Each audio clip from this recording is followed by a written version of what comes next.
Chapter 831. Chen Zhao thought about it. He wasn't sure of the person's identity yet. He couldn't just give the address to the person. "I'm planning to go on vacation with my family the day after tomorrow," Chen Zhao said.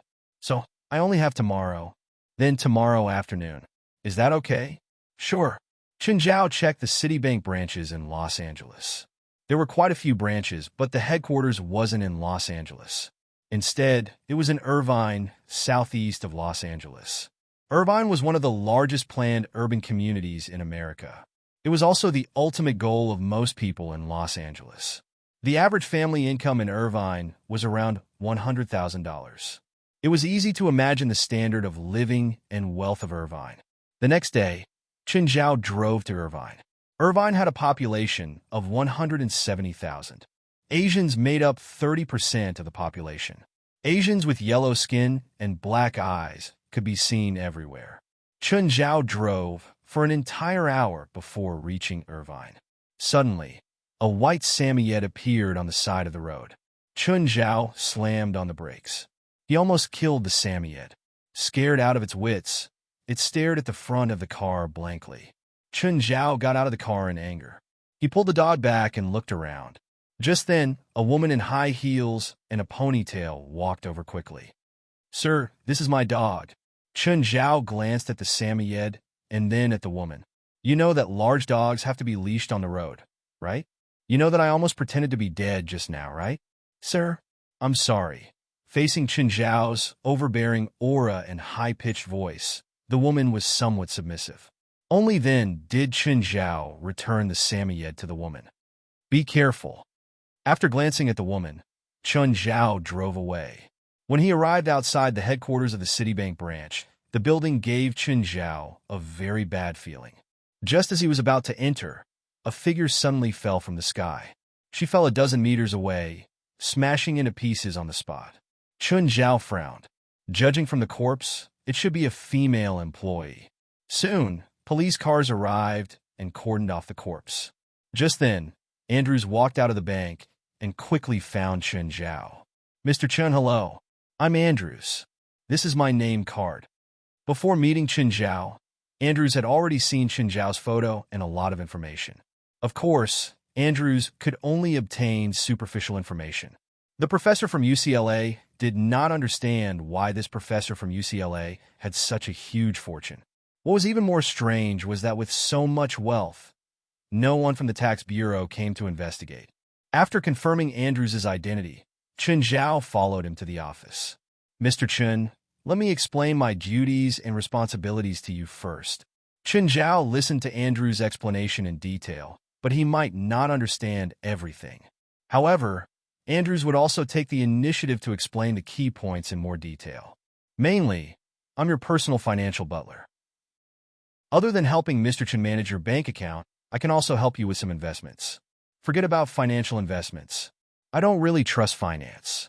Chen Zhao thought for a moment. "Oh, can you help me find out the price of land in Mountain Town? Mr. Chen, you want to buy land? I have about 3 hectares of land in Mountain Town, but I hope that my land can be expanded, so I plan to buy the surrounding land." "No problem. I'll help you find out today. Mr. Chen, how much can I buy it for?" "Look at the land area and price first."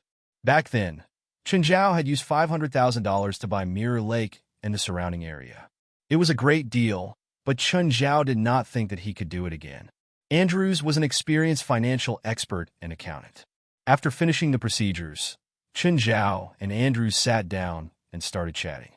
"Oh, what's with the woman who jumped off the building?" Chen Zhao asked curiously. "I don't know what happened. She jumped off the building for no reason.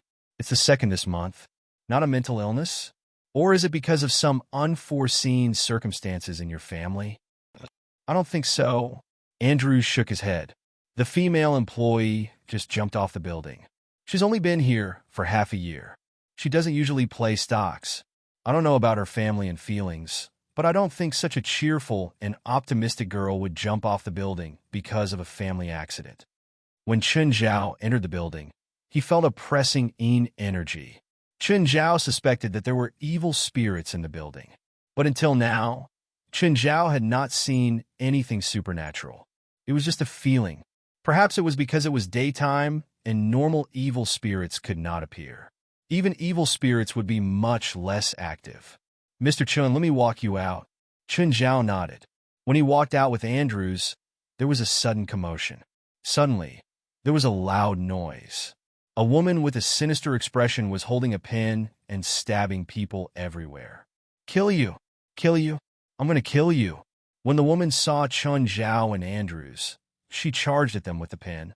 Don't tell me you dumped this woman? Chun Zhao teased. Mr. Chun, let's go. She's crazy.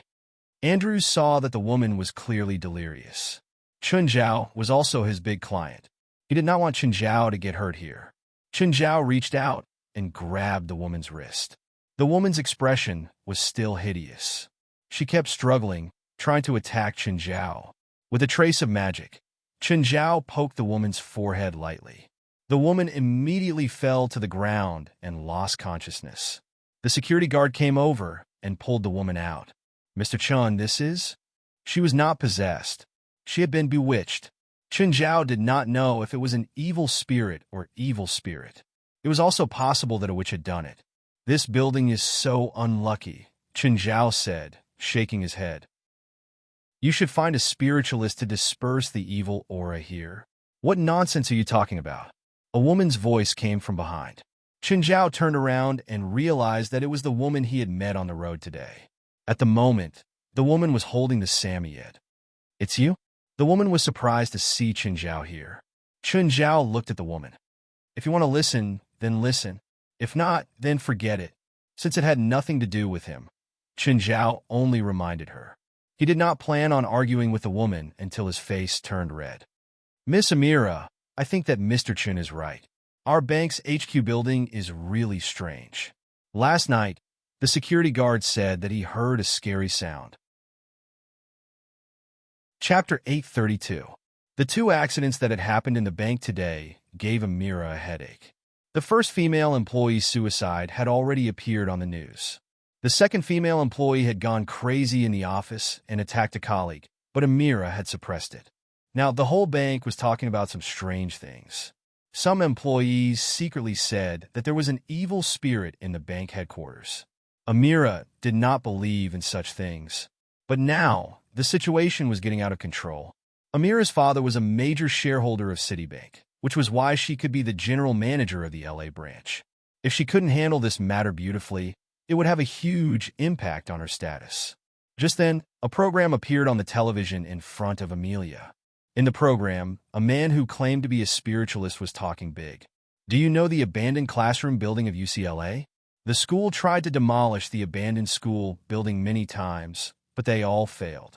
Every time, the construction workers would die accidentally, and most of the time, they died mysteriously. Later, the school invited me.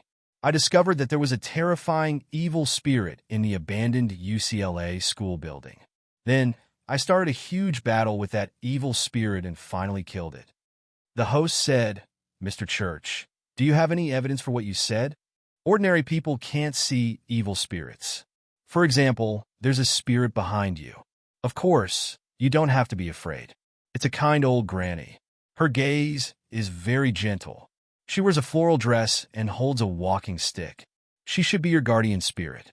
The host cried out in shock, Mr. Churgis, is that true? You said there's an old granny beside me? Yes, of course it's true. That's my grandmother. She passed away the year I graduated from university.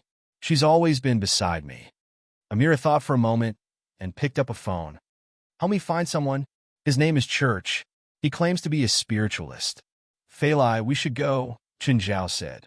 Feilai was still dragging her feet. Any woman would drag their feet when they went out. As a pregnant woman, Feilai had not touched cosmetics in a long time.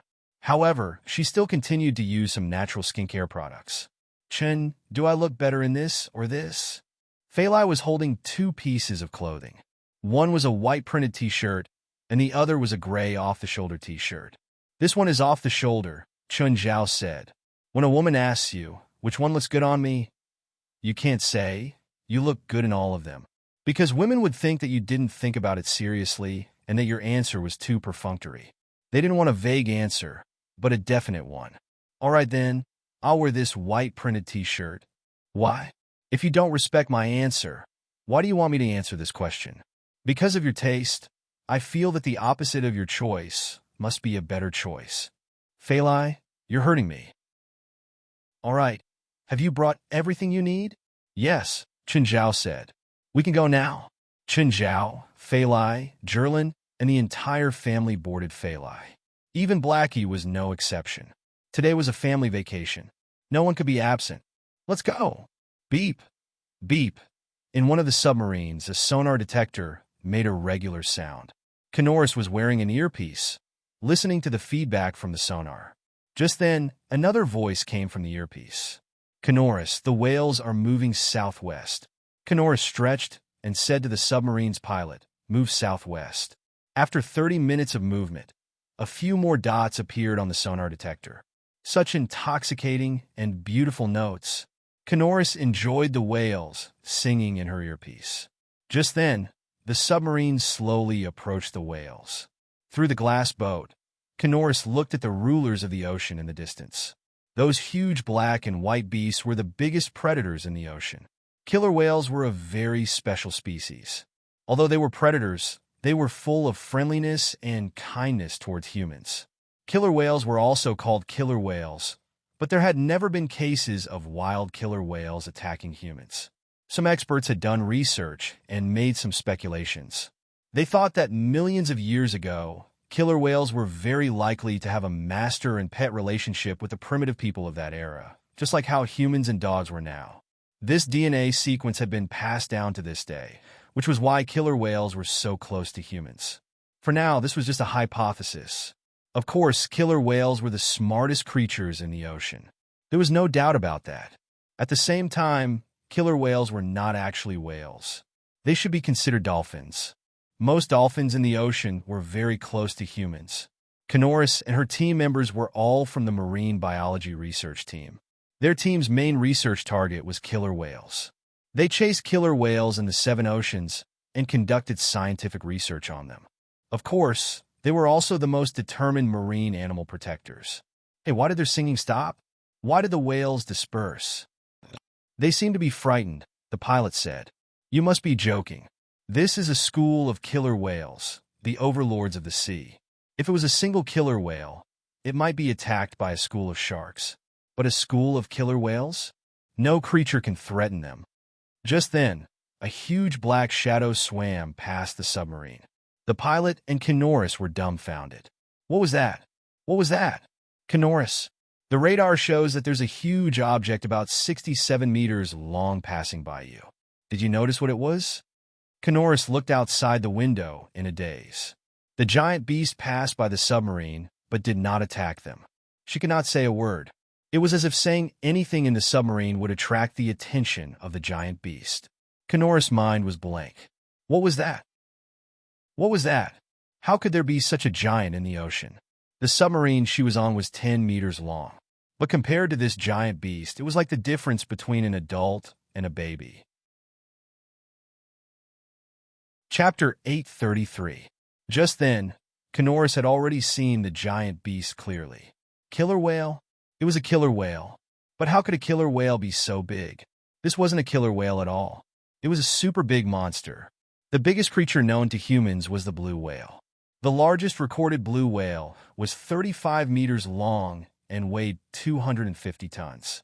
But compared to this killer whale, it was like the difference between Guoxiaoxi and Yao Ming. Too big. It was really too big. If one did not observe it closely, they would not be able to imagine how big this killer whale was. What is that? Stan asked blankly. Chase it, chase it. Canoris seemed to be possessed. Canoris, this is too dangerous. We still don't know if it's a killer whale or not. Listen to me and chase it. As long as we take a picture of this super monster, do we still need to worry about research funding? All right, but our submarine might not be able to catch up to it. Full speed ahead. Full power. Canoris, it's better to be careful. Our submarine has been used for 20 years. No problem. Chase it. The pilot, Stan, had no choice but to listen to Canoris' orders. Canoris, where are you going? The voice of their leader, Professor Ruffalo, came from the communicator again. Professor Ruffalo, We're tracking that killer whale. That super monster. What? You said that it's a killer whale? Yes, I saw it. A killer whale? A super killer whale? Impossible. Killer whales can't be that big. I saw it. Stan saw it too. We're going to track that killer whale now. After that, the speed of the submarine suddenly slowed down. What's going on? Why did it slow down? Oh no! The engine is off. Stan tried to restart the engine, but it failed. Their research submarine had been in service for too long. It had already been 20 years. But because of the research funding, they had no money to replace it. He could only repair the submarine continuously, and it took him 20 years to do so. The water pressure system seems to have stopped working. We're sinking, Stan said. Oh no, this area is at least 300 meters deep. If we sink, we won't even be able to save us. Let me try and see if I can restart the water pressure system. Stan tried and failed again. Damn it, why did it break down at this time? As the submarine continued to sink, the two of them could only put on their diving suits and plan to dive out. He had to leave the submarine as soon as possible while the water was not too deep. Canoris, when you enter the sea later, take a deep breath first. It's already very deep here. You can't open your mouth. All right, I got it. Canoris nodded. I'll go out first, you follow me. Stan went out from the hatch first. The huge water pressure forced him to swim upstream. Because he didn't have any diving equipment and was only wearing a diving suit, he couldn't hesitate at all. Canoris got out of the hatch too, but the moment she entered the sea, the huge water pressure made her body lose its momentum. Rumble, rumble. Canoris opened her mouth subconsciously, and seawater poured into her mouth in an instant. Her body was sinking rapidly too. Just as she was losing consciousness, a black shadow shrouded her from below. Immediately after, Canoris felt her body coming into contact with a solid and huge shell, and the water pressure kept decreasing. Is that thing? Canoris's face was full of shock, and it soon surpassed Stan's.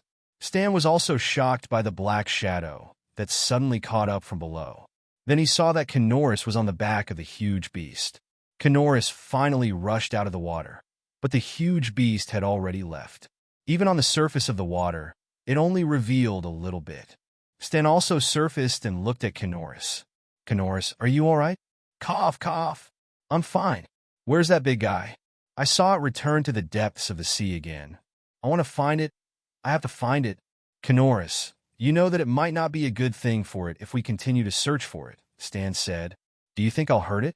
No, we're both members of the Marine Animal Protection Organization, Stan said. Of course I believe that you won't hurt it.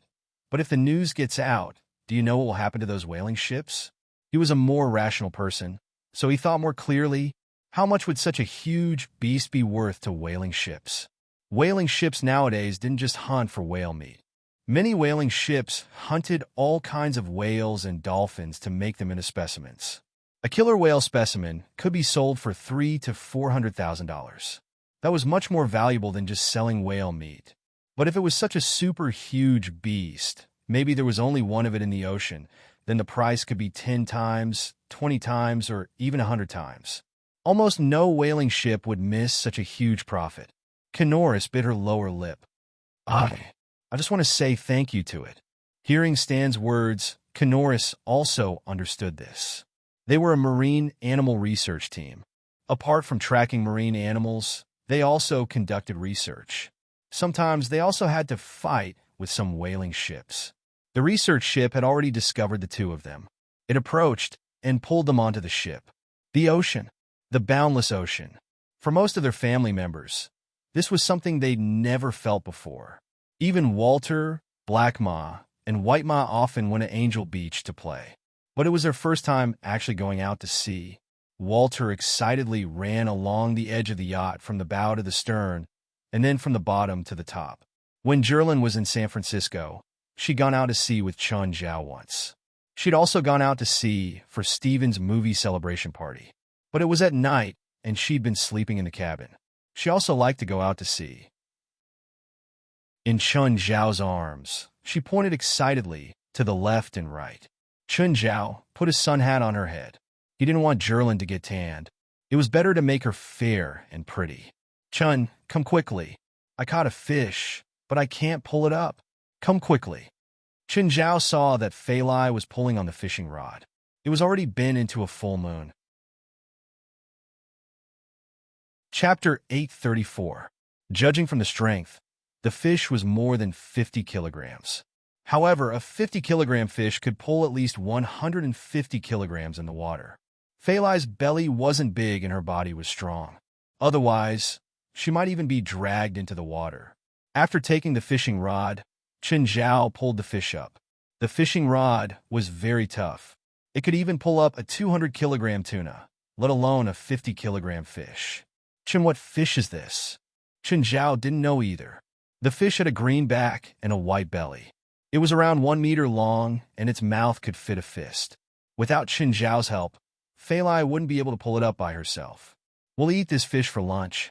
Fei Lai's face was flushed. She was very proud of her achievement.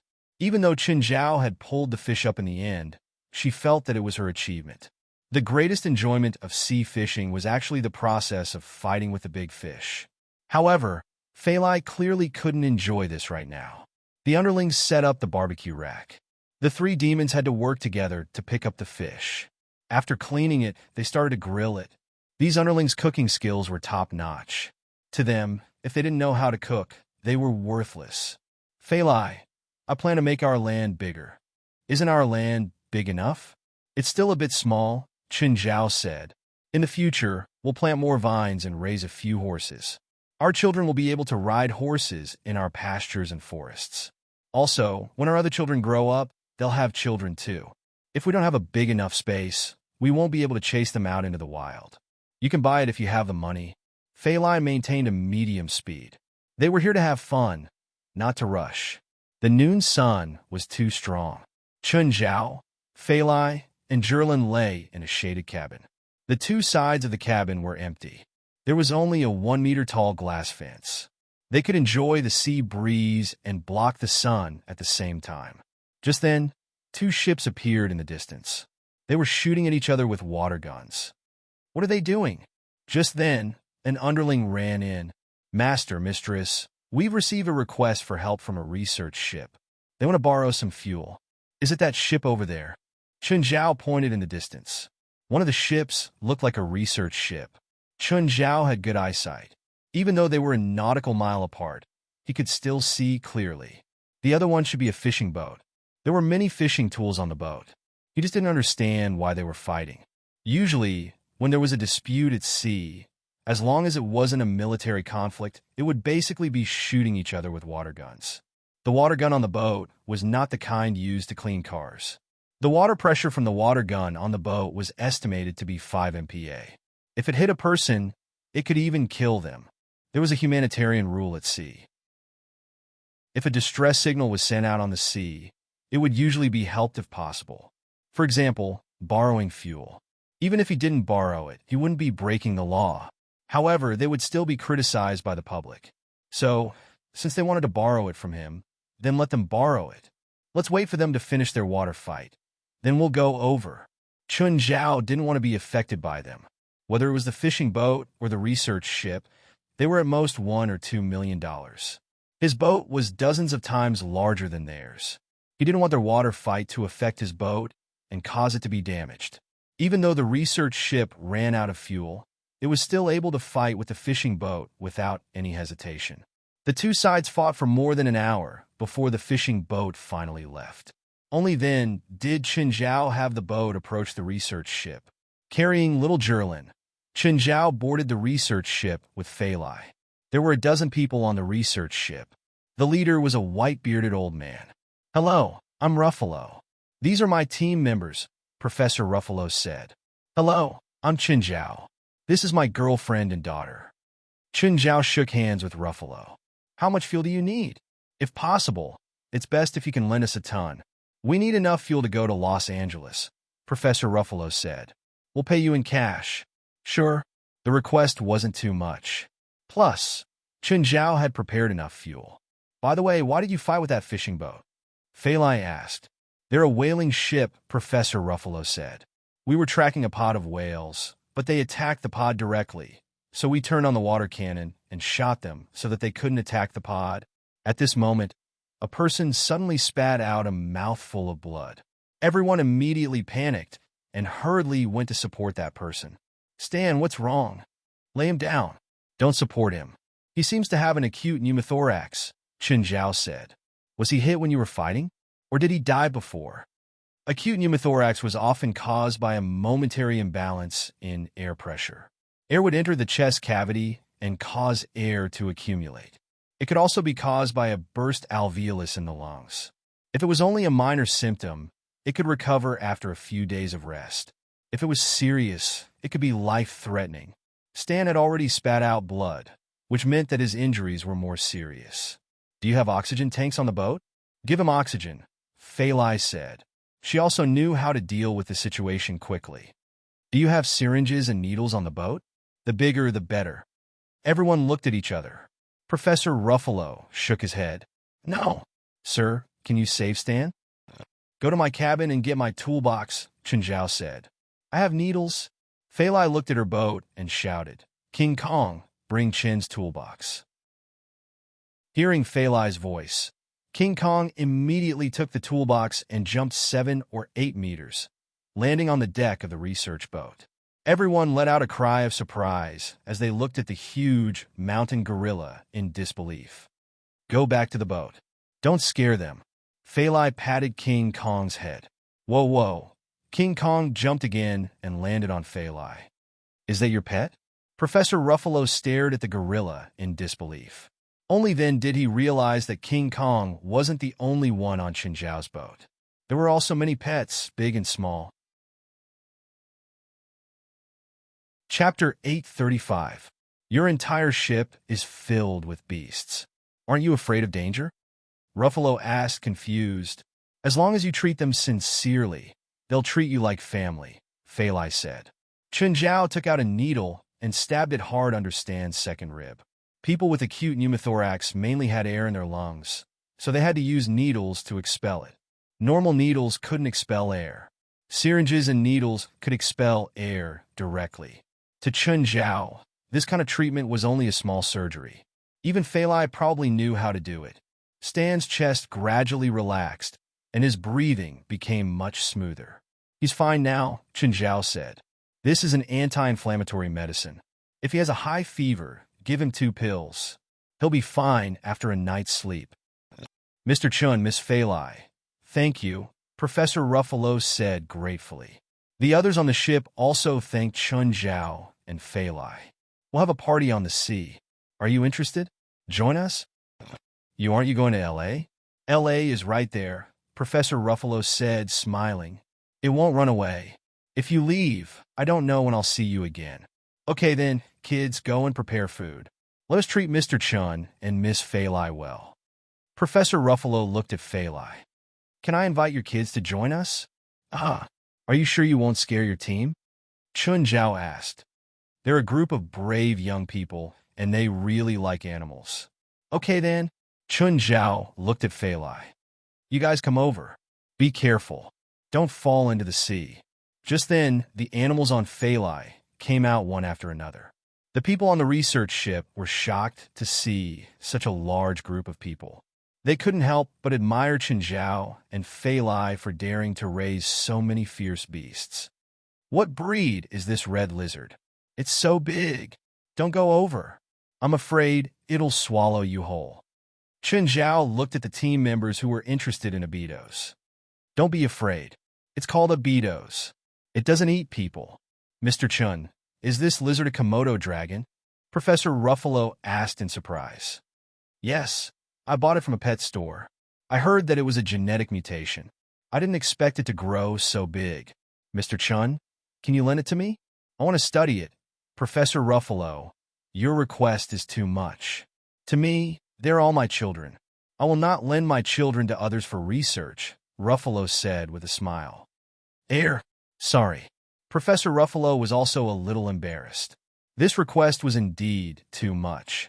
However, after doing research for so many years, he had come into contact with some creatures with mutated genes. In fact, the so-called research was basically meaningless. After all, most mutations were DNA mutations.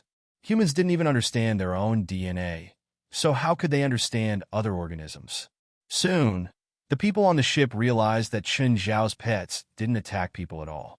For example, the princess looked so scary. But it actually took a can of beer and nestled at the bow, enjoying the sea breeze and drinking beer. That kind of posture, that kind of expression, it was really too much like a person. Phalai took a glass of juice and was chatting with Kanoris and a few other female team members. Kanoris, what's the most magical thing you've experienced? You might not believe it, but the most magical thing I've experienced is being saved by a killer whale, and it happened today. This killer whale might be even bigger than your yacht. It's so magical. I want to find it and thank it, Kanoris said. Kanoris said, you might never be able to imagine how beautiful that scene was. That was the most beautiful killer whale I've ever seen. It was like the king of the sea, patrolling its territory. Perhaps to it, I was just a pitiful little worm, but to me, it was life and death. Air. Phalai didn't know what to say. She immediately guessed that the one who saved Kanoris was Amon. Only Amon had such a huge body in the world. However, Amon was indeed beautiful. It was mainly because of its huge body that brought about a different kind of beauty. Just then a man walked over. Miss Phalai, can I buy you a drink? Sorry, I can't drink. Miss Phalai, is that Asian not allowing you to drink? You don't have to control yourself. A pretty girl like you should have more freedom. Oh, if that Asian can't satisfy you in that area, you can come and find me. Phalai's expression changed immediately. She splashed the juice in her hand at the man's face. What are you doing? The man was furious and raised his hand to fight back. But as soon as he raised his hand, it was grabbed. The man turned around and saw a gloomy-faced Chun Zhao standing behind him. He wanted to pull his hand back, but Chun Zhao was stronger. Let go of me. Chun Zhao tossed the man into the sea. Phalai, let's go. Mr. Chen, what's wrong? Professor Ruffalo hurried over. Go ask your people, Chun Zhao said, his face green. Chun Zhao and Phalai were both unhappy. They brought their family back to the boat. Professor Ruffalo looked at the rescued team member with a green face. Benedict, why are you doing this? He'd already learned the whole story from Kanoris and the others. Usually, Benedict didn't behave himself and would occasionally have some conflicts with the female team members. He turned a blind eye to it and pretended that nothing had happened. But now, he was insulting another woman and even wanted to hit her. This was too much. I just wanted to treat that woman to a drink, Benedict said indifferently. She actually splashed juice at me. Don't you know that Miss Phalai is pregnant and can't drink? Kanoris said coldly. She agreed because she hated this teammate before her to the extreme. He was extremely disrespectful to women. The friendly atmosphere of the party had been completely ruined by him. I didn't do anything. That barbarian just threw me into the sea. Benedict, you're fired, Professor Ruffalo said coldly. When you reach the shore, leave by yourself. He was completely disappointed in Benedict. Professor, it's just a small accident. I didn't do anything wrong. Why are you firing me? Because your behavior disgusts me, Professor Ruffalo said in disgust. Chapter 836. Professor, that bastard is not a good person. When he got off the ship just now, his eyes were quite unfriendly. So what? Professor Ruffalo said disapprovingly. Anyway, we'll resupply in Los Angeles and then go out to sea. That bastard can forget about returning to our ship. It's a pity. Mr. Chun and Miss Phalai were originally so friendly. Not only did they provide us with fuel, but they also saved Stan. In the end, our relationship deteriorated because of that bastard. Forget it. Let's not talk about that bastard, Professor Ruffalo said in disgust. Professor, Benedict joined our research ship a year ago, but I feel that his interest is not in scientific research, Kanoris said. He might be trying to find out about the ruins of Macasa.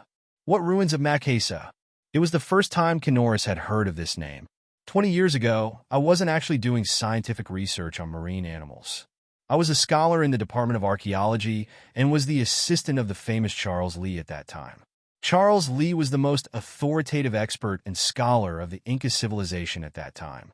We discovered that in the history of the Inca, there was a king called Makesa. That year, we went out to sea to look for the ruins of Makesa. Wait, the Inca civilization should be located in South America, and a small portion of their territory is in North America. Canoris interrupted Professor Ruffalo. Although she was not an archaeologist, she still knew some things. The Inca civilization should not have developed overseas. I used to think so too, but Charles Lee found something special. I used to think so too, but Charles Lee discovered something special at that time. Then, we set off towards the depths of the sea and arrived at an island. Due to the defects in the communication equipment and navigation system at that time, we could not determine the location of the sea where we were at that time. We found a large amount of gold on the island, but at this time, there was internal strife within our archaeological team. Some people thought that we should continue with the archaeology, while others thought that we should seal the news and transport the gold away.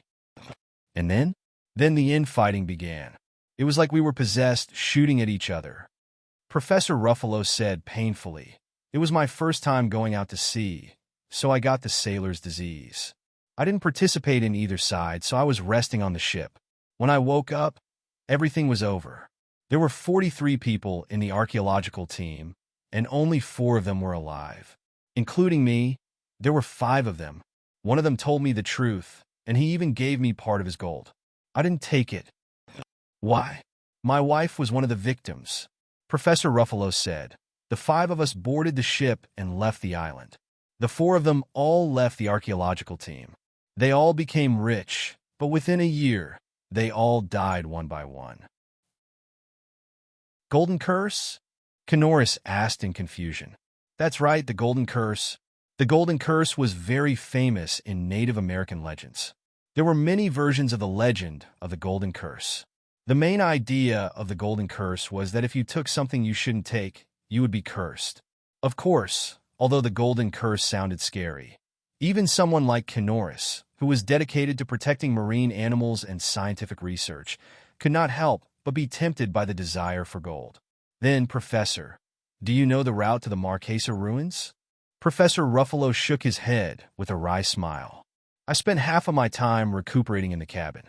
Even when I finally arrived at that island, I was still in bed and never got off the ship. At that time, it was my first time out to sea, and I didn't even know anything about sailing. How could I know the route to the Marquesa ruins?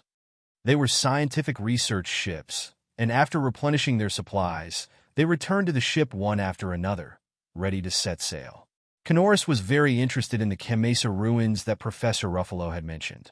After setting sail, she still asked Professor Ruffalo about the Marquesa ruins. All right, it's already very late. If you want to know more about the Marquesa ruins, I'll give you Charles Lee's diary tomorrow. There's more information about the Marquesa ruins in it. All right. The 2 of them returned to the cabin, and when they passed by the cabin corridor, a person suddenly came out of Professor Ruffalo's room. Benedict, why are you still on the ship? Both Professor Ruffalo and Canoris were stunned. Benedict suddenly raised his gun and pointed it at Professor Ruffalo and Canoris. Where's the diary? Where's Charles Lee's diary? Where did you hide it? Benedict, this is a scientific research ship. Are you tired of living? Professor Ruffalo was not a young man. He would not be scared by Benedict so easily. Professor, Canoris looked worried. Benedict's face was ferocious, and his emotions were clearly out of control. Suddenly, the scientific research ship shook violently, and the entire ship was about to turn over. Benedict could not stand steadily, and the pistol in his hand accidentally fired. Bang! Professor Ruffalo's expression froze as he looked at the hole in his chest. Professor, then gunshots came from outside. Then, a bearded man in full armor walked in and looked at Professor Ruffalo on the ground. Benedict, you actually attacked first. Did you find a thing? No. You killed him without getting the thing. The bearded man was furious. Wait, he's not dead. The professor is not dead yet. You can't treat him like this, Canoris shouted. Oh, he's not dead. A few more people came in and dragged the professor away. There were more than 20 people on the entire scientific research ship, and only a few were left. Canoris was also escorted out and gathered together with the other surviving companions. In their eyes, the scientific research ship had sunk into the sea. "Who are you people?" Canoris looked at the bandits in front of her with bloodshot eyes. "Beautiful lady, as you can see, we are pirates." The bearded man grinned. "You can call me Big Golden Teeth. That's what my peers call me." Canoris had indeed discovered that the bearded man's teeth were all inlaid with gold. Chapter 837. The members of the research ship, who had been captured by the pirates, all looked terrified. This was a civilized society, but now they were facing a barbaric law. Suddenly, a ship appeared out of the darkness. It appeared without any warning. A subordinate approached the big goldfish and said, "Boss, someone is here." Gold-Toothed looked at the ship that had appeared out of the darkness. "Oh, that woman is here. Put down your guns. It is not wise to fight her here." At this time, the other ship approached. A few women jumped over from the other ship. "Honey, why are you here?" Gold-Toothed smiled. He opened his arms to give Gu-Lai a warm hug. Gu-Lai raised his gun and said, "Old bastard, you have 10 seconds to explain why you are in my territory." Gold-Toothed was still smiling. He did not care that Gu-Lai had a gun pointed at him. "Honey, I'm not here to hunt in your territory." "Then what is going on with them? Don't tell me they willingly boarded your ship." "They are not prey," Gold-Toothed said with a laugh. "Are you messing with me?" Gu-Lai coldly asked. "I am serious. They are not prey. Look at them. Do they look like rich people? Then tell me who they are." "They are members of a research ship," Gold-Toothed said. "Research ship members? Are you crazy? Why did you come to my territory and capture a group of research ship members?" Gu-Lai angrily shouted. These people would not bring them any benefits. They would bring them a lot of trouble. After all, research ships were worthless targets. They were like porcupines. If they were attacked at sea, it would definitely bring about extremely bad effects. "Don't worry," Gold-Toothed casually said. "I have done a clean job. Their ship has already sunk into the sea." "What is your goal?" "I want to find a ruin. That is all." "What ruin?" "The Kamesa ruin." Gu-Lai raised his eyebrows and asked with surprise, "Do they know?" "Someone knows," Gold-Toothed said. "How about it? Let's go together." 73. "I'll take 7, Gu-Lai said.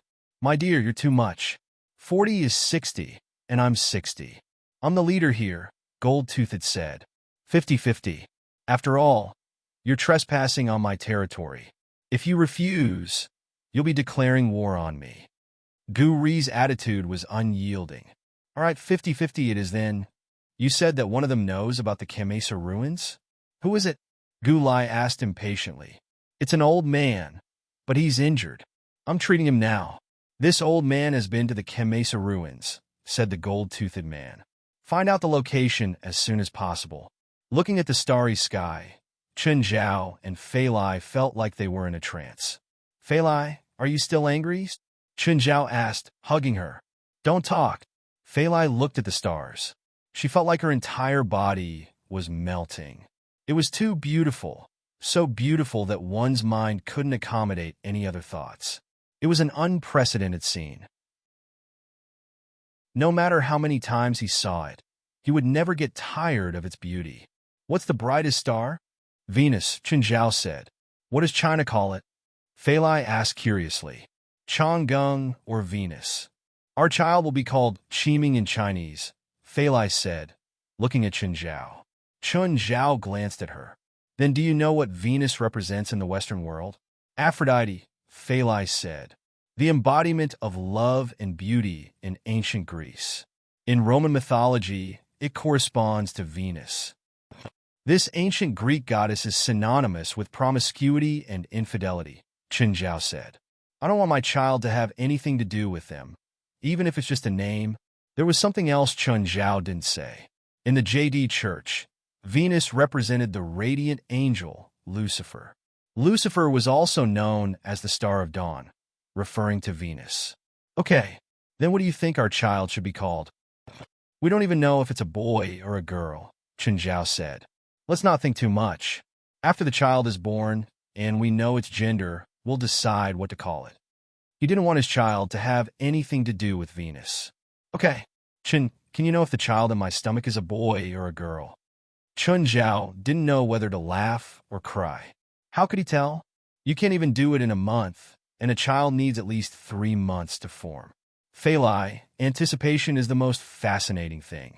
This process will keep you thinking about it. Then, when the answer is announced, all your anticipation will be satisfied. So do you want a boy or a girl? Well, a girl, Chun Zhao answered without hesitation. You have Jerlin. Isn't that enough? No matter how many there are, Chun Zhao answered. So you don't like boys? I like girls more, Chun Zhao answered straightforwardly. There was no reason. Just like girls. What if it's a boy? I'll love him, but not as much as a girl. Don't you all Chinese want a boy to carry on the family line? I don't think that's correct. I also don't think that girls can't carry on the family line. Okay, then I'll pray to God that it's a girl. Fei Lai caressed her stomach. Right now, her face was brimming with motherly radiance. If Chun Zhao was asked when Fei Lai was the most beautiful, Chun Zhao would definitely say now. Ring, ring, ring. At this moment, the fishing rod beside them moved, and the bell at the end of the fishing rod let out a crisp and urgent sound. A big guy took the bait, Fei Lai cried immediately. Don't move. Let me do it. Chun Zhao stood up and went to pull the rod. The rods will spun rapidly. The big guy in the water kept pulling the line. Chun, aren't you going to pull the line? Fei Lai asked. I learned this from Lauren. The bigger the fish, the more you can't pull it first, because the fish is at its strongest. If you pull the line now, it might snap. Chun Zhao was indeed strong, but it wasn't impossible for the line to snap. In sea fishing, the process of fighting with a big fish was also a battle of wits and strength. It wasn't a direct contest of strength. One had to release and retract at times. When the big fish was exhausted, Chun Zhao pulled the rod with one hand. He could feel that it was a big guy. Chapter 838. A 3-meter-long swordfish floated in the sea. Chun Zhao pulled on the fishing rod unhurriedly. One had to admit that the fishing rod was really tough. The swordfish was at least 250 kilograms, so its strength in the water was probably 800 kilograms. But the rod didn't break, and the line didn't break either. Chun Zhao's arms were like the sea stabilizer. They didn't move at all. What a big swordfish! Fei Lai exclaimed. Chun Zhao slowly reeled in the line. Fei Lai immediately called the underling over.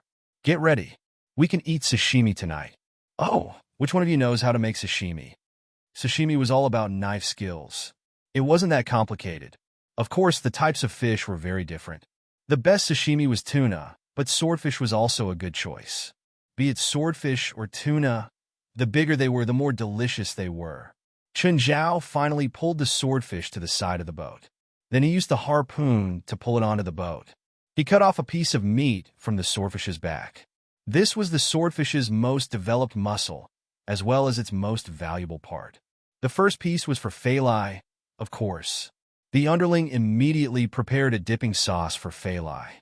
Actually, the best seasoning for sashimi was wasabi. However, wasabi was too spicy and irritating. It wasn't suitable for pregnant women. These underlings were perversely obsessed with their master's eating habits. They might even know what they wanted to eat better than Chun Zhao and Fei Lai themselves. For example, if Chun Zhao didn't look good in the morning, they would choose to prepare breakfast for Chun Zhao. After Fei Lai got pregnant, she would occasionally eat something she didn't want to eat. The underling would also remind her immediately. Apart from King Kong, who was a pure vegetarian, the other pets wouldn't reject sashimi. Of course, there was one family member that couldn't eat it. It was Blackie. Blackie watched the family eat sashimi and kept muttering, I really want to taste sashimi. Beelzebub, what does sashimi taste like? Carrie, do you taste sashimi like this? King Kong, you can eat it. Why don't you? Mistress, pregnant women shouldn't eat too much sashimi, the underling said. Why? Fei Lai asked, confused. That's because most swordfish have the problem of excessive metal content. Swordfish spend their entire lives swimming, and they often pass through heavily polluted waters, so their food sources are more complicated. Chun, is he telling the truth? Yes, just try one now, Chun Zhao said with certainty. After you give birth, you can eat as much as you want. Just try to eat less now. It wasn't that every swordfish had excessive metal content, but Chun Zhao didn't know if this one had. Generally, the bigger a swordfish was, the older it was, and the larger the sea it had swum through. Therefore, the possibility of it having excessive heavy metals was also higher. For example, in Japan, sashimi is their national dish. Every year, there were hundreds of cases of heavy metal poisoning caused by eating tuna or swordfish, which led to cerebral hemorrhage and stroke. Chun Zhao was also against Fei Lai eating sashimi, but he couldn't completely stop her from eating. Therefore, he still cut a piece. He couldn't eat more. Chun Zhao also had to be responsible for Fei Lai and the child in her stomach. Hearing Chun Zhao's answer, Fei Lai immediately lost her appetite for sashimi. Why didn't you say so earlier? Fei Lai, don't be so nervous. It's not as serious as you think. It's not like you can't eat anything. Professor Ruffalo, I don't need to say more. You should know your situation. I want to know the location of the Kamesa ruins. Gold-Toothed looked at Professor Ruffalo. Professor Ruffalo stared coldly at Gold-Toothed and the pirates. I don't even know how to find the Kamesa ruins. Without any warning, Gold-Toothed raised the gun in his right arm. Without even turning his head, he aimed at the team. No one knew who he was aiming at. Everyone huddled together in fear. Bang!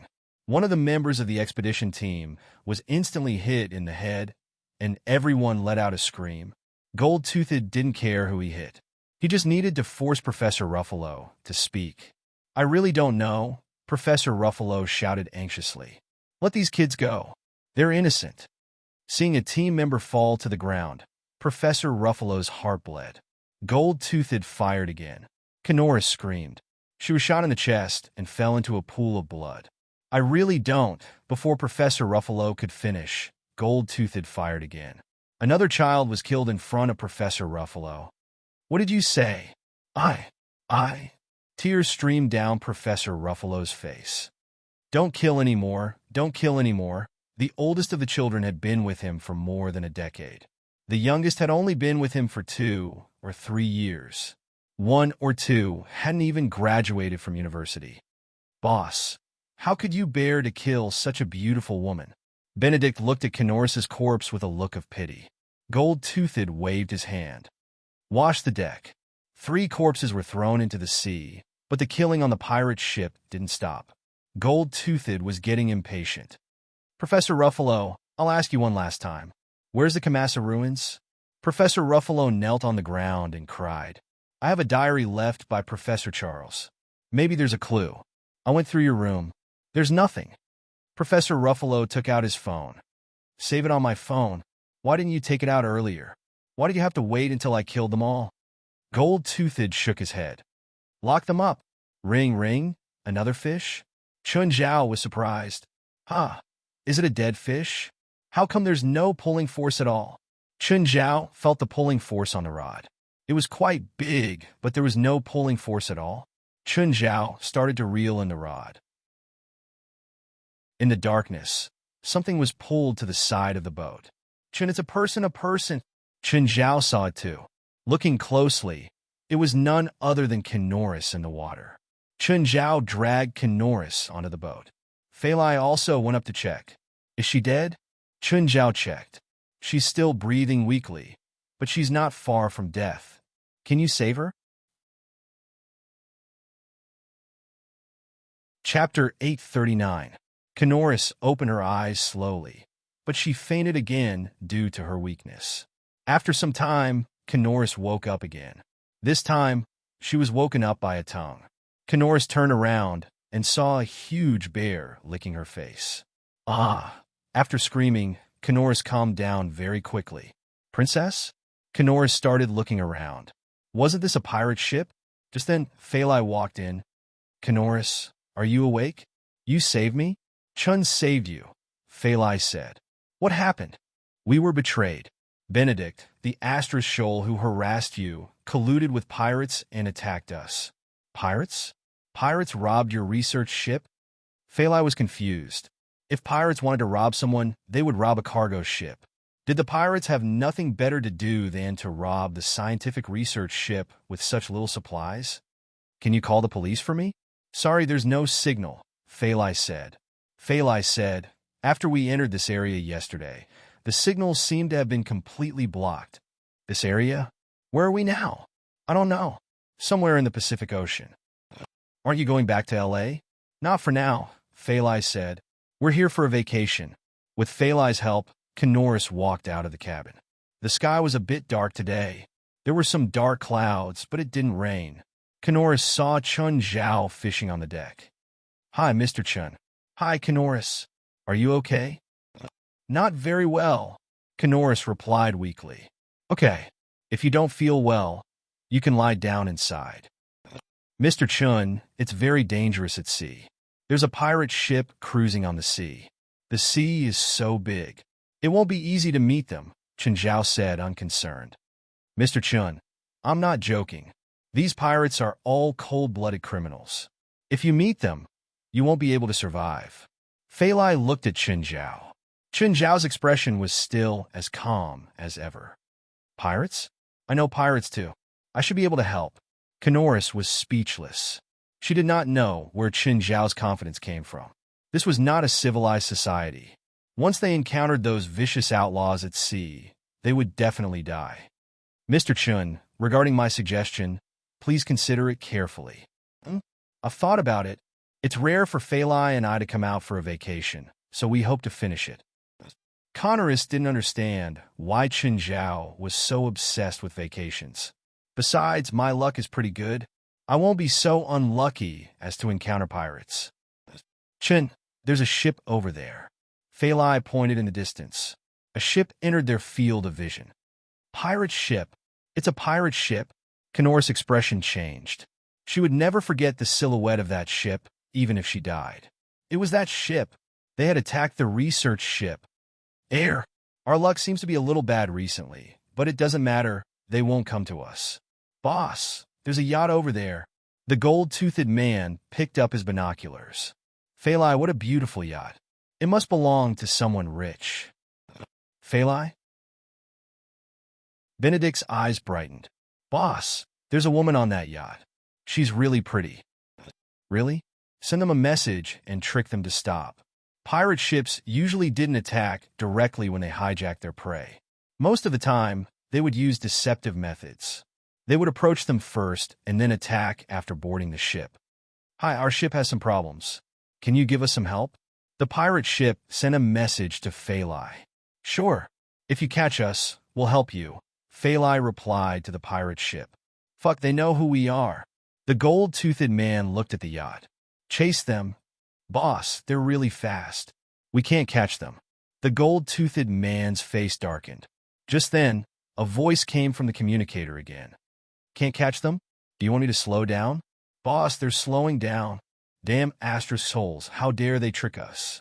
The gold-toothed man was a tyrant at sea. He had never been tricked like this before.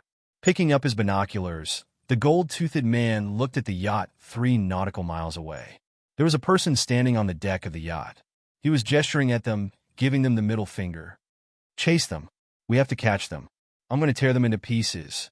But boss, even if they slow down, they're still faster than us. Contact Galent and tell her to stop them. Boss, there seems to be a strong magnetic field in this area. We can't use long-distance communication. Kanoris looked at Chun Zhao. She was speechless. Not only did Chun Zhao not run when he saw the pirate ship, he even slowed down on purpose to trick the pirates.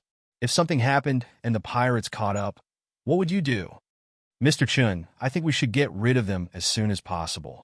This isn't a fun game, Kanoris said. If the pirates catch up to us, both you and Phalai will be in danger, Kanoris said. Fine, let's speed up. Chun Zhao shrugged. He didn't want to come into contact with the pirates either. After all, if he did, it would definitely damage Phalai. He really treasured his and Phalai's yacht. He didn't want to damage Phalai because of this.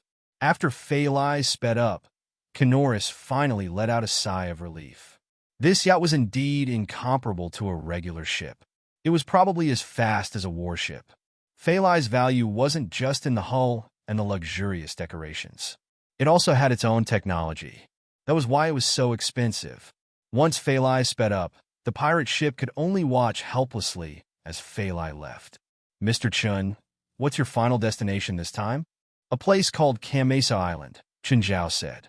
Kanoris suddenly looked up, her eyes filled with shock. You're going to the Kamesa ruins? Huh, you know about the Kamesa ruins? Chun Zhao looked at Kanoris in surprise. Professor Ruffalo once told me about the golden curse on it. Ah, Chun, is that really a treasure map? Fei Lai exclaimed in surprise. I don't know. Mr. Chin, let's not talk about whether the golden curse of the Kamasa ruins exists or not. Those pirates are also going for the Kamasa ruins. If you want to go to the Kamasa ruins, you will definitely meet them head-on. Fei Lai, are you still going? Chun Zhao looked at her. Chapter 840. How about we go back now and take care of those bastard pirates? Chun Zhao asked.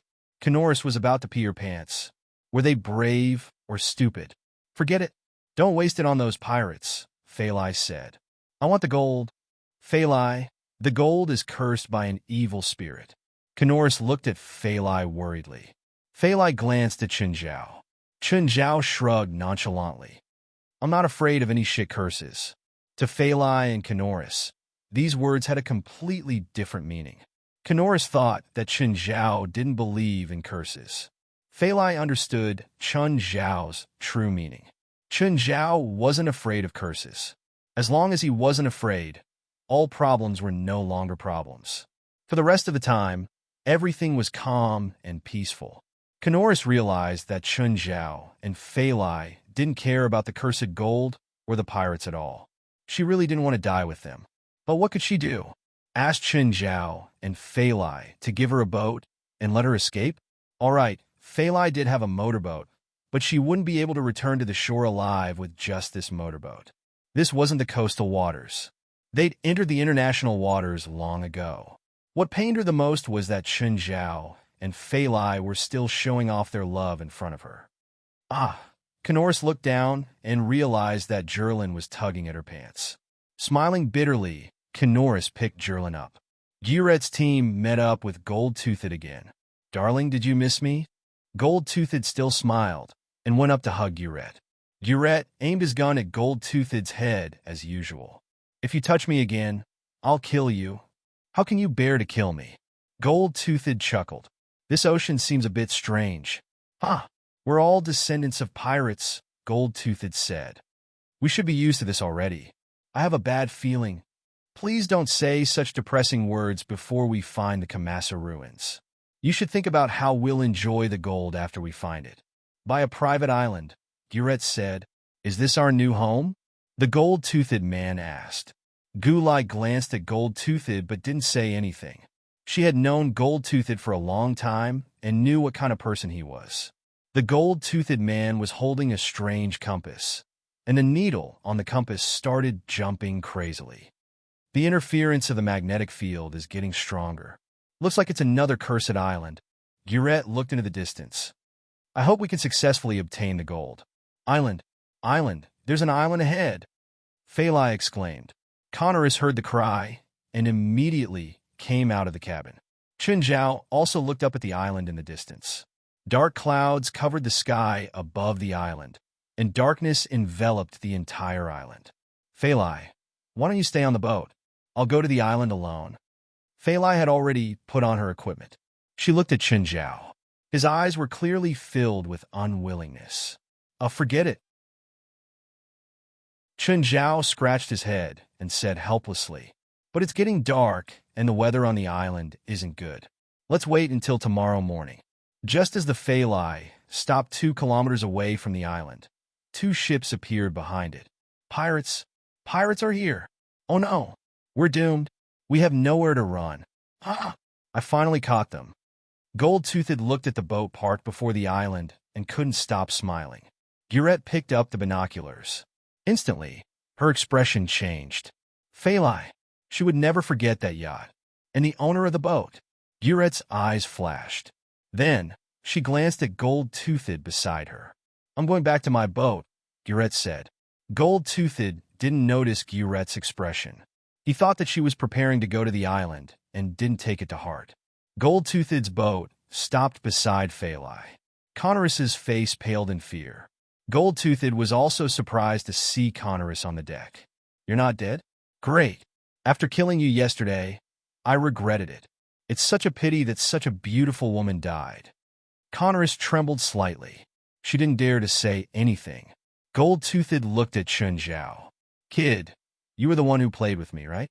Why aren't you running now?" "Played with you? No, did I? I don't remember." Chun Zhao didn't seem to care.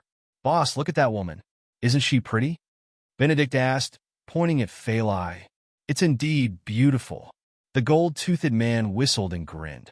Chun Zhao looked at the other pirate boat beside Gold-Toothed's. "Hello. Guret, did you miss me?" Guret looked at Chun Zhao calmly. "No. You're with him?" Chun Zhao asked. "A temporary team," Guret answered. As expected, the most troublesome situation had occurred. "You're also here for the gold on this island?" "Kid, you know there's gold on this island?" Gold-Toothed was surprised. Not only did Chun Zhao know Guret, but he also knew that there was gold on the island. Ignoring Gold-Toothed, Chun Zhao said to Guret, "Kill him, and I'll give you 20% of the gold." "Huh?" Gold-Toothed laughed. This kid still didn't understand the situation, right? Connorus's face was also filled with despair. She didn't think that Chun Zhao would say something so stupid. "We'll split 50 to 50, Guret answered calmly. "Then I'll give you 30% at most. That's enough." Guret was silent for a while. "I want 40%. Gold-Toothed was stunned. Connorus was too. What was going on?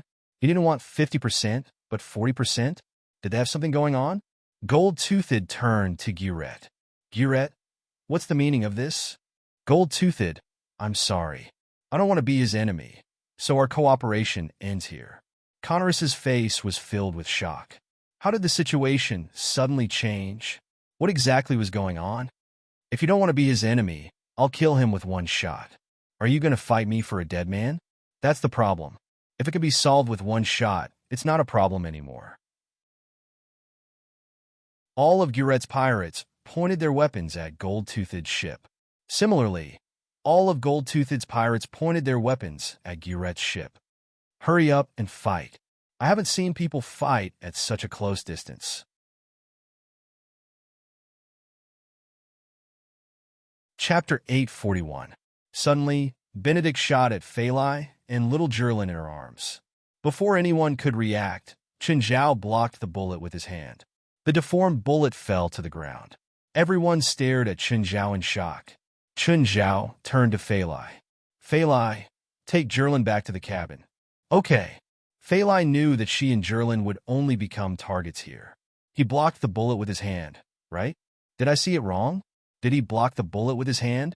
Still smiling, Chun Zhao gestured at Benedict to shoot. "Guret, I changed my mind. I want roar." King Kong suddenly descended from the sky, jumping from the Phalai onto the pirate ship and right in front of Benedict. Data. The surrounding pirates all aimed their machine guns at King Kong and started shooting wildly. But the bullets couldn't penetrate King Kong's body at all. Benedict almost peed his pants in fear. He fell to the ground on his butt, facing this terrifying giant beast. No one had the courage to stand before it. King Kong was extremely furious. Its respect for Phalai was irreplaceable. In Chun Zhao's house, Phalai was the one who protected it wholeheartedly. But Phalai was being attacked. No one could understand its anger. "King Kong, let me finish." Chun Zhao was unhappy that King Kong interrupted him. King Kong looked at Chun Zhao, then pointed at Benedict, and then at itself. It meant, "This guy is mine." Connorus's face was filled with shock. That really wasn't an ordinary mountain gorilla. Mountain gorillas weren't bulletproof. The bullets that hit its body were like tickles to it. Guret's eyes were also filled with shock. She knew how powerful Chun Zhao was, but she didn't expect that even Chun Zhao's pet was so terrifying. "Whatever. Do it." Receiving Chun Zhao's order, King Kong smiled cruelly. "Fuck." Gold-Toothed pointed his gun at King Kong's head and fired. King Kong's head didn't even move. He turned to look at Gold-Toothed. The huge arms swept across angrily. Gold-Toothed's body shattered like a sand sculpture. King Kong smashed his arms on the ground, and with a loud bang, the entire pirate ship shook violently. A dent was smashed into the deck. King Kong leaped high and grabbed the pirate ship's antenna. King Kong's power was second only to Chen Zhao's, but it was still monster level. Each of its strikes had a destructive force of 10 to 20 tons. The entire pirate ship was torn apart by it. As for Benedict, he didn't know what to do. He was not dead yet. Perhaps King Kong wanted to kill him in the end. King Kong, throw him into the sky with all your strength. I want to see how high you can throw him. King Kong stood on the pirate ship that had become scrap metal and grabbed Benedict with one hand. Benedict cried, begging for Chen Zhao's forgiveness and for someone to save him. But no one could save him. After King Kong gathered his strength, he suddenly threw Benedict out. What would be the effect of dozens of tons of force acting on a person? Benedict flew higher and higher. 100 meters, 200 meters, 300 meters, 500 meters. At the apex, Benedict began to fall. Falling from that height, no matter what was below, would shatter him into pieces. Even if Chen Zhao fell from that height, he would be smashed into pieces if he didn't take any precautions, let alone Benedict. Kenores finally understood why Chen Zhao had always been so knowledgeable. It turned out that he had raised such a monster. This was a monster through and through. The pirates who were still fine flopped on the surface. King Kong jumped back onto Phalai. "Quick, save the professor," Kenores suddenly exclaimed. Professor Ruffalo was also flopping on the surface. Chen Zhao threw a rope and pulled Professor Ruffalo onto the ship. "You're welcome. Professor, how are you?" Kenores asked. "Kenores, you're not dead?" "Yes, Mr. Chen saved me." "What just happened? Why did the pirate ship suddenly sink?" Professor Ruffalo had been in the cabin the whole time, so he did not know what had happened outside. "Where are they?" "Barty? Arthur?" Kenores asked. "Are they still on the pirate ship?" Professor Ruffalo lowered his head, his expression heavy and sorrowful. "They're all dead by that gold-toothed. Where's that Astra's shoal? Where's that Astra's shoal now?" Professor Ruffalo suddenly became indignant and hateful. "And Benedict? Benedict's over there." Kenores pointed at the floating corpse. Gulai and her team were also a little frightened by King Kong at this moment. They did not dare to imagine what would have happened if Guret did not know Chen Zhao. If Guret had chosen to fight Chen Zhao, what would the result be? "I suddenly feel a little unsatisfied that I killed that Astra's shoal so easily." Chen Zhao looked at King Kong. "You stole my joy of revenge." King Kong looked at Chen Zhao with a wronged expression. "Master, you agreed to it yourself." Kenores and Professor Ruffalo were both very sad. After all, their companions had all died. But they could not do anything. The only thing that comforted Professor Ruffalo was that Chen Zhao had avenged him. Guret came to Chen Zhao's ship. "Professor Ruffalo, you've been here before, right?" Chen Zhao asked. "This place? Why are you here?" Professor Ruffalo had long discovered that this was Kamasa Island. It had once been his nightmare. "For the gold," Chen Zhao said honestly. "No, it's for a vacation." Because Phalai had already walked out, Chen Zhao had to answer truthfully. "Mr. Chun, the gold here is full of misfortune. You shouldn't come here." Professor Ruffalo's kind personality started acting up again. "I've been here before, so I know better than you how scary the gold here is." "That's not a problem," Chen Zhao said. "I'm more concerned about how much gold there is on this island." "Do you really want to take the risk on the island?" "I'm already here. Do you think I'm joking with you?" Professor Ruffalo told Chen Zhao about his experience. "The gold in the Kamasa ruins is hidden at the top of the highest mountain." "How much is it worth?" "A lot, about 100 tons. Chen Zhao gasped. "Are you sure it's that much?"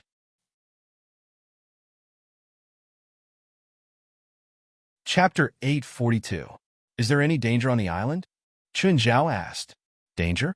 "When our team first came to the island, it was like we changed into different people. We fought and fought. I think there's a demon on the island that can bewitch people." Chen Zhao glanced at Guret. "I hope you and your men can stay calm." Chen Zhao's words clearly had a hidden meaning. Guret also understood. Whether it was herself or Chen Zhao, if anyone was bewitched, the result would be disastrous. "Don't look at me," Chen Zhao said matter-of-factly. "I can't be bewitched." You can't defeat the demon's power, Professor Ruffalo said. Gurette looked at Chun Zhao. She knew that since Chun Zhao said this, he must be confident. After all, Chun Zhao was someone who'd actually killed a demon. The next day, everyone landed on the island. The sky above Kamasa Island was covered in dark clouds. Chilly winds blew on the island too. What made Professor Ruffalo and Kenora speechless was that Chun Zhao actually let Fei Lai and little Jerlin go on the island too. Not a single one of Chun Zhao's pets was left out. Is there a demon's aura on the island? Chun Zhao asked, carrying Samuel. I can't feel it. Mr. Chun, after you. Gurette didn't want to go first. Everyone entered the coconut forest. The ground was covered in low weeds and some mud. It was very uncomfortable to step on the ground. Suddenly, one of Gurette's men screamed. Without any warning, he was dragged down. A crocodile? Gurette's men immediately opened fire to save her. She was saved, but her calf was seriously injured. She couldn't walk alone. Just then, another 2-meter-long crocodile jumped out of the grass. Gurette reacted quickly. He pulled out his gun and shot 3 times in a row. The crocodile died instantly. Do you need help? Chun Zhao asked. No, Gurette said. Leave this small problem to us. Fine. Chun Zhao pulled Fei Lai and took a step back. Everyone didn't understand what Chun Zhao meant. At this time, there was still a rustling sound coming from the grass in front of them. They could vaguely see many black shadows in the grass. Crocodiles. A horde of crocodiles. Some of the crocodiles were 3 to 4 meters long. The leading crocodile king was more than 7 meters long. It was much bigger than Abido's and twice as heavy as Abido's. It was probably the same size as the princess. These were all bay crocodiles, the largest reptile in the world. Gulf crocodiles could adapt to both saltwater and freshwater environments. Gurette's expression darkened. He turned to look at Chun Zhao. Chun, I only want 30%. If she didn't lower the price now, she would suffer heavy losses. Although her team had automatic weapons, there were too many of these crocodiles. Moreover, the thick shell of the Gulf crocodiles was very resistant to small-caliber firearms. Mid-caliber firearms could barely penetrate their shells, but it was still difficult to cause fatal damage. With so many saltwater crocodiles and that gigantic beast, they would definitely be able to annihilate their entire team. Children, it's time to eat. The princess and King Kong howled and rushed forward. She dashed towards the Crocodile King. The Crocodile King wanted to bite the princess, but the princess slapped it with her claws. The Crocodile King was stunned. King Kong grabbed the Crocodile King's tail while Princess's claws dug into the Crocodile King's head and neck. The Crocodile King struggled to break free, but facing Princess and King Kong, 2 monsters of strength, it was powerless. Everyone exclaimed. The Crocodile King's body was torn apart. Its intestines and organs were everywhere. Black Ma, White Ma, Abidos, and White Snow all rushed forward.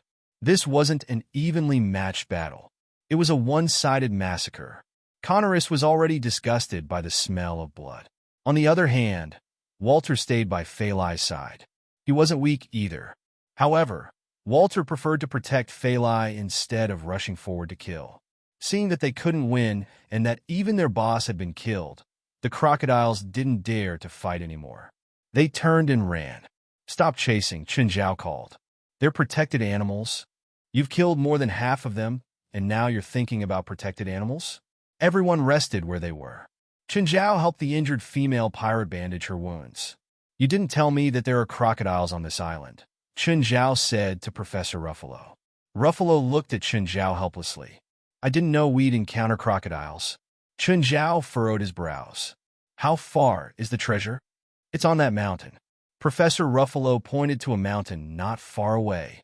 We've rested enough, Chun Zhao said. Let's go. They continued on their way. When they reached the foot of the mountain, Chun Zhao looked back at Fei Lai. Fei Lai, leave Jerlin to me. Are you tired? Chun, I'm not even a month pregnant. Okay, tell me if you're tired. We'll rest here. Okay. There were traces of a man-made road on the mountain. It was winding and rugged, but it was still walkable. Chun Zhao reached out a hand. Fei Lai, hold me. Don't fall. Fei Lai looked up at Chen Zhao. She wasn't tired.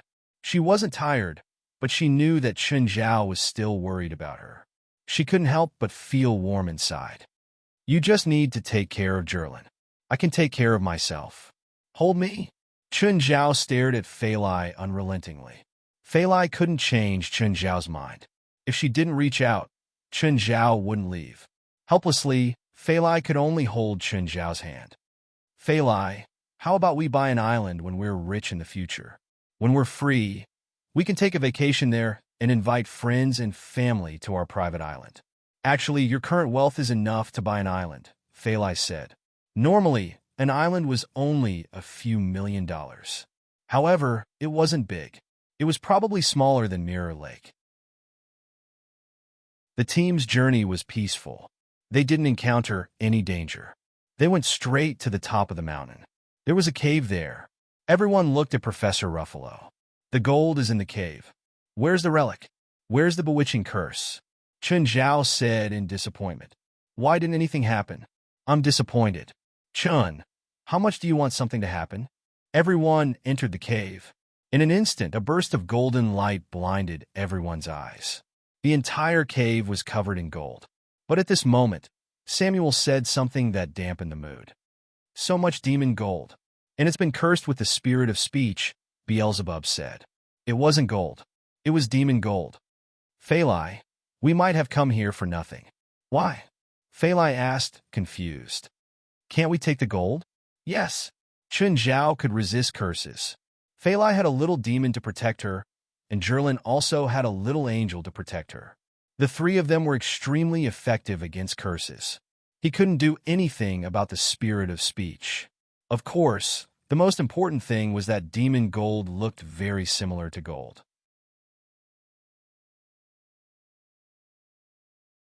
Chapter 843.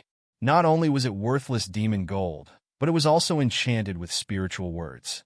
To get a piece of demon gold, one had to kill 3 people. Then, the other person's luck would be transferred to them. Fei Lai, don't touch the gold. Let's go. Chen Zhao turned to leave. Fei Lai couldn't move. She seemed to have been bewitched. Chen Zhao slapped Fei Lai's face. She froze for a moment, then came back to her senses. Covering her face, Fei Lai stared at Chen Zhao. Tears were about to fall out.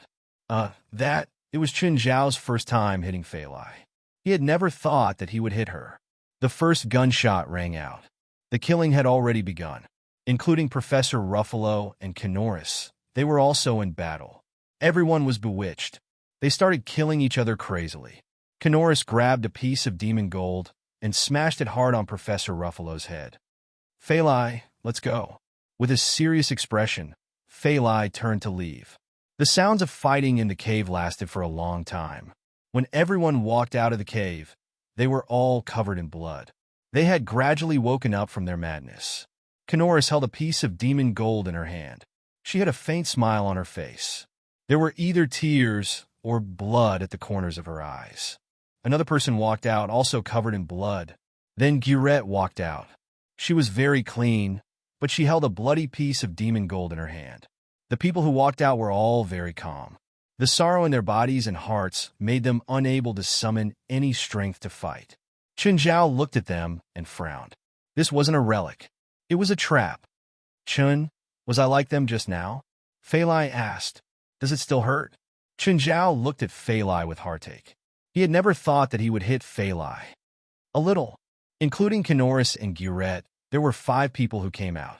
Kenoris was the weakest. She couldn't stop crying. She knew what she had done. She couldn't control the fear and sorrow in her heart. She had actually killed the most respected Professor Ruffalo with her own hands. On the way down, no one spoke. Chen, why didn't they take more gold? They can't afford it. Kenoris stayed on Guret's pirate ship. She could no longer return to land. After all, she had killed Professor Ruffalo.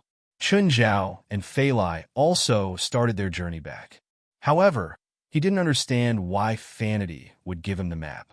What kind of mentality did she have when she handed this thing over to him?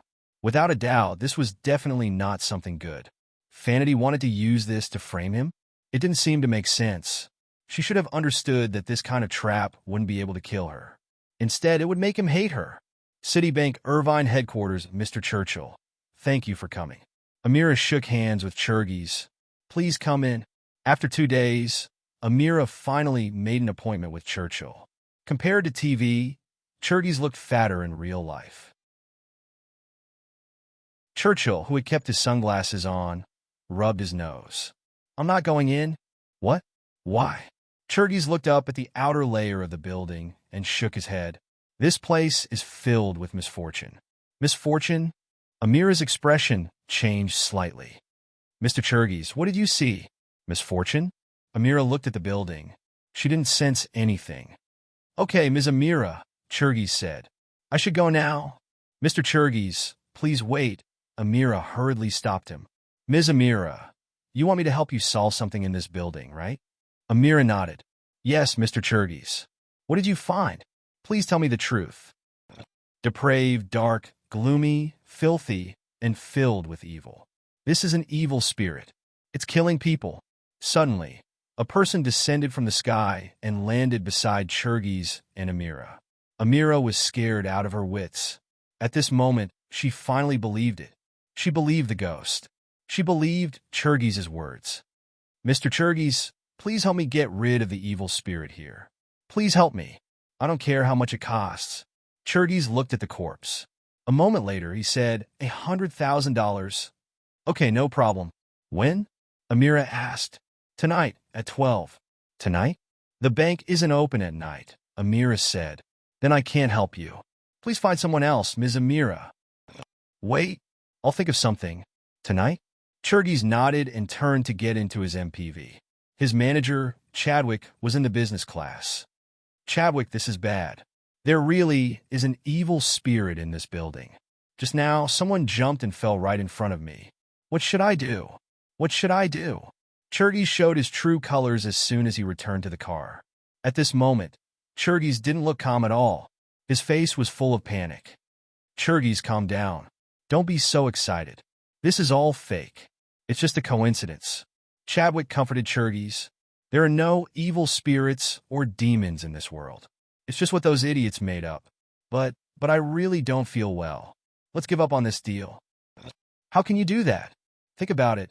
That's $100,000. Are you willing to give it up? Chadwick said calmly. Think about it. How many times have you encountered similar situations in the past? When did an evil spirit really appear? The clients were just scaring themselves. Chadwick and Churgis had been working together for 4 years. Chadwick was a down-and-out manager, while Churgis was a fraud. They first met when Chadwick asked Churgis to tell his fortune. Churgis didn't get it right, so they fought. Later, the two inexplicably worked together. Chadwick was responsible for promoting Churgis, telling people that Churgis was a very powerful spiritualist. As time went by, Churgis became more and more famous. Even TV stations asked him to appear on their shows. Churgis was also very conflicted. If he gave $30,000 to Chadwick, he would still get $70,000. It wasn't a small amount. Usually, a deal would be a few thousand at most. Just do a few mysterious things like before. Then tell the woman that you've driven the evil spirit away. You'll get the money. That's simple?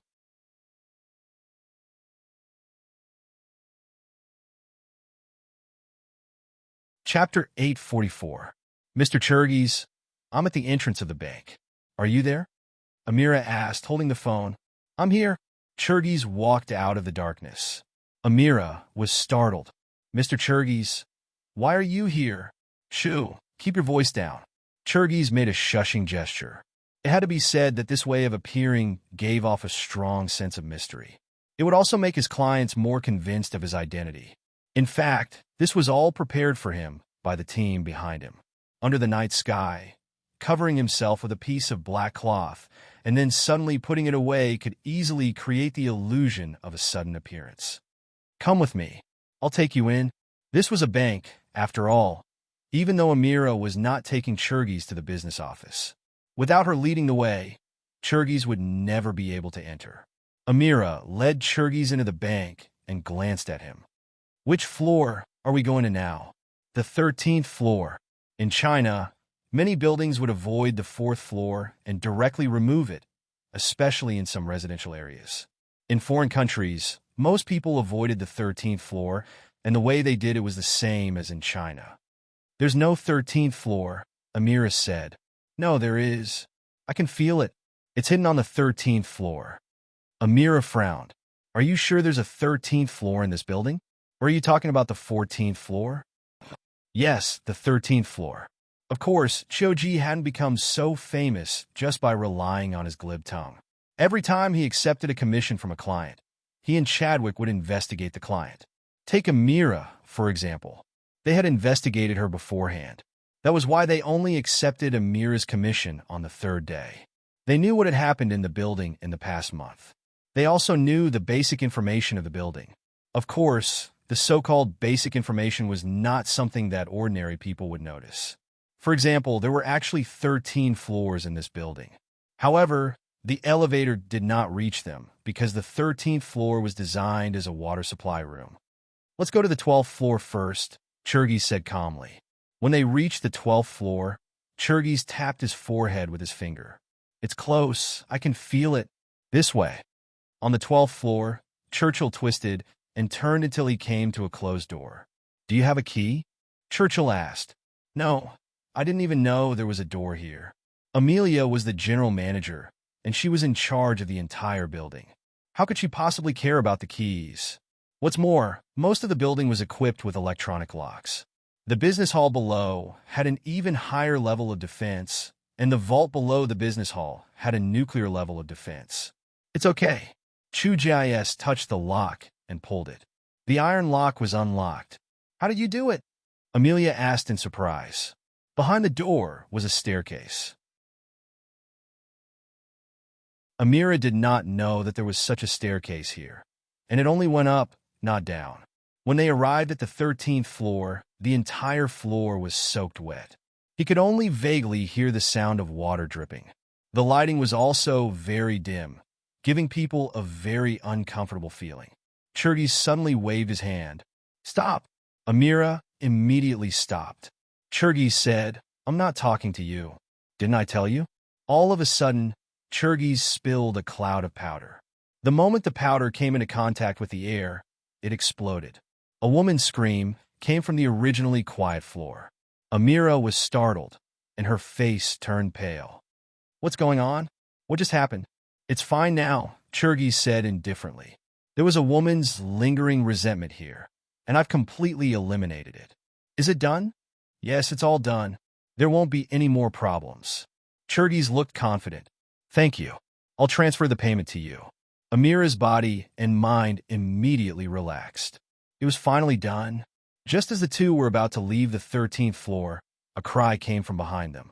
Both Amira and Churgis broke out in cold sweat. "There's more?" Amira turned her head stiffly to look at Churgis. Churgis turned back to look at the room. Beside the water tower, in a dark place, there was a woman in white with her hair draped over her shoulders, huddled in a corner. The woman was the one who was crying. Churgis gulped. Suddenly, the light in the water room dimmed. Then it lit up again. But at that moment, a horrifying face appeared in front of Amira and Churgis. It was a bloodless face, but its eye sockets were empty and completely dark. "Ah! Ah!" Both Amira and Churgis screamed in fear. "Eliminate her!" As soon as Amira turned around, she saw Churgis sprinting towards the ground. "Ah!" Only then did Amira realize that Churgis was not a spiritualist, nor did he know how to exorcise demons. Amira also ran out of the 13th floor and chased after Churgis. "You liar! Liar!" Churgis ran to the elevator on the 12th floor and pressed the button frantically. He was scared, really scared. The mission was no longer important. He just wanted to get out of here as fast as possible. The elevator door finally opened, and Churgis and Amira rushed into the elevator. The door closed, and the elevator slowly descended. But at that moment, the lights in the elevator began to flicker. Creak, creak, creak. Scratch marks began to appear on the elevator door. It was as if someone had scratched the metal door with a sharp object. Both of them broke out in cold sweat. Amira cried out in fear. Think of something. There's a ghost. There's really a ghost. There's really a ghost." Churgis had completely lost control. There's really a ghost. There's really a ghost. This was no longer part of his plan. Cherty's mind was in a mess. Cherty's had never been a daring person. In his past missions, even if they were all fake, he had never dared to enter those so-called haunted houses alone. Ding! The elevator door opened, and the two of them scrambled out of the elevator and rushed out of the bank. Suddenly, Amira tripped over something and looked back. Wasn't that the woman who had jumped off the building in front of them today? Hadn't her body been cleaned up a long time ago? Why was she still here?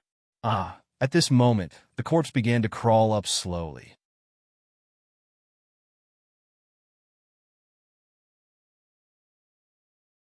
Chapter 845.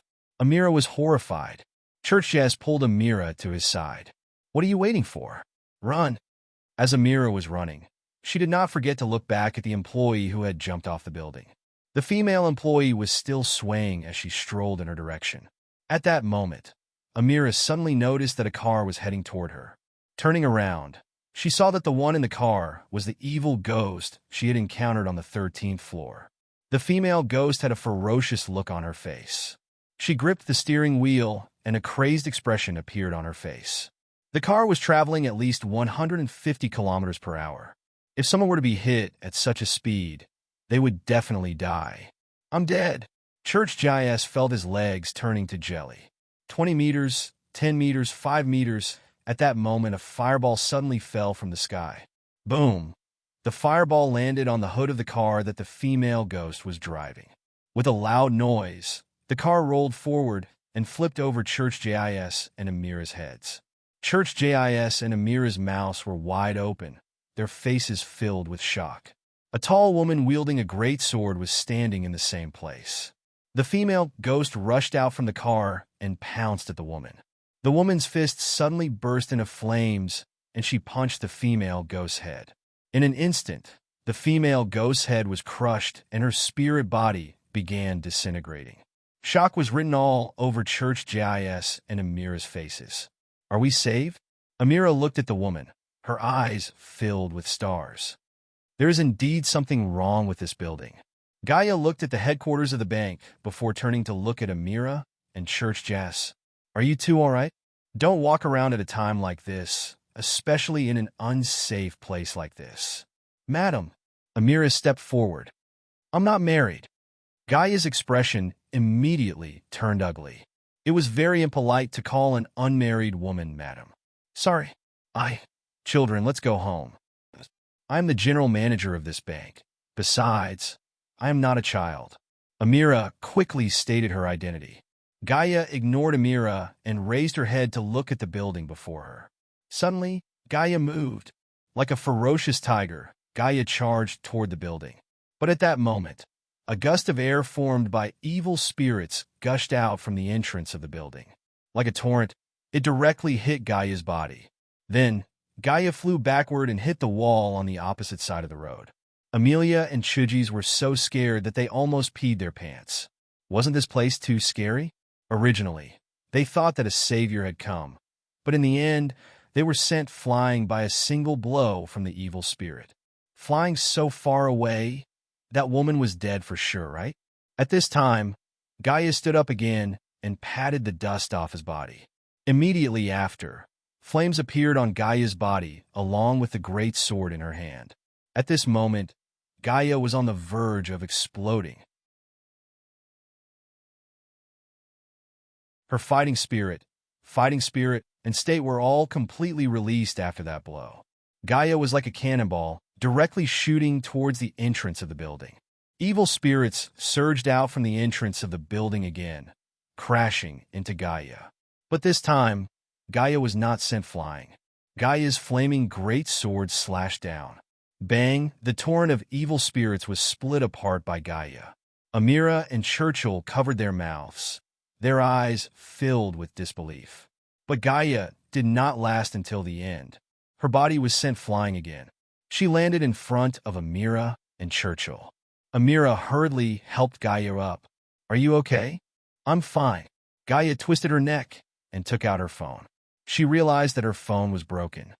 Can I borrow your phone for a while? Of course. Amira quickly handed the phone to Gaia. Gaia made a call. Hello, Mr. West. I'm at the Los Angeles branch of Irvine Bank. There's a very powerful existence there that I can't handle. Gaia called for a minute and hung up. Thank you for calling. With that, Gaia turned to leave. Wait, miss, what about the evil spirits in this building? I can't beat them, Gaia said. Then what? If I can't beat them, then I can't. What else do you want me to do? Gaia answered matter-of-factly. So you're not going to do anything? I'll gather my partners and come up with a battle plan, Gaia said. How do you want me to cooperate? Before the problem is solved, it's best not to worry about the inside. So our bank can't operate normally? You can choose to continue, but people will die one after another. How long will it take to solve it? Amira asked. I don't know. The thing inside is really scary. I'm not sure if my partners and I can kill it. What if you can't even handle it? It's okay. There's still a monster among us. We can wait for him to come back. Monster? What kind of monster? Just a monster. Stronger than you? Of course. I was almost brought out by him. Then why don't you let him fight? He's on vacation. We can't contact him for now. Also, he's our boss. Most of the time, we don't want him to fight unless it's a really tricky problem. Phew. We're finally home. Chun Zhao and Fei Lai both collapsed on the sofa. No matter how crazy they were outside, it was still more comfortable at home. Fei Lai, I'm sorry for yesterday. Chun Zhao pulled Fei Lai over. He had actually slapped her. Chun Zhao never thought that hitting his own woman was right. It was not allowed under any circumstances. Fei Lai leaned against his shoulder. Chun, you've said it many times since yesterday, but I still want to say I'm sorry. Fei Lai could feel that Chun Zhao had been blaming himself. More importantly, it wasn't the slap. He felt that he hadn't protected himself well enough. He felt that if he had protected himself better, perhaps he could have avoided the slap. I've never blamed you. I insisted on going to the island. Fei Lai leaned against Chun Zhao. Thank you for spoiling me. Just then, Chun Zhao's phone rang. Hello, Mr. Chun. I'm Andrews. Hello. How can I help you? It's like this. I've done some research in Mountain Town. The land prices there have been rising rapidly in the past year. Although the land around your villa isn't high-quality farmland, the price of an acre is around $7,000. Chun Zhao nodded. What's the specific price? The complete land around you that doesn't involve other landlords is around 12 square kilometers. The government of Mountain Town wants to sell it. After all, it'll be a waste if you leave it there. But that means you'll have to pay close to $20 million. It's much higher than I thought, Chun Zhao said. 12 square kilometers was almost 3 times the land Chun Zhao currently owned. It was indeed big.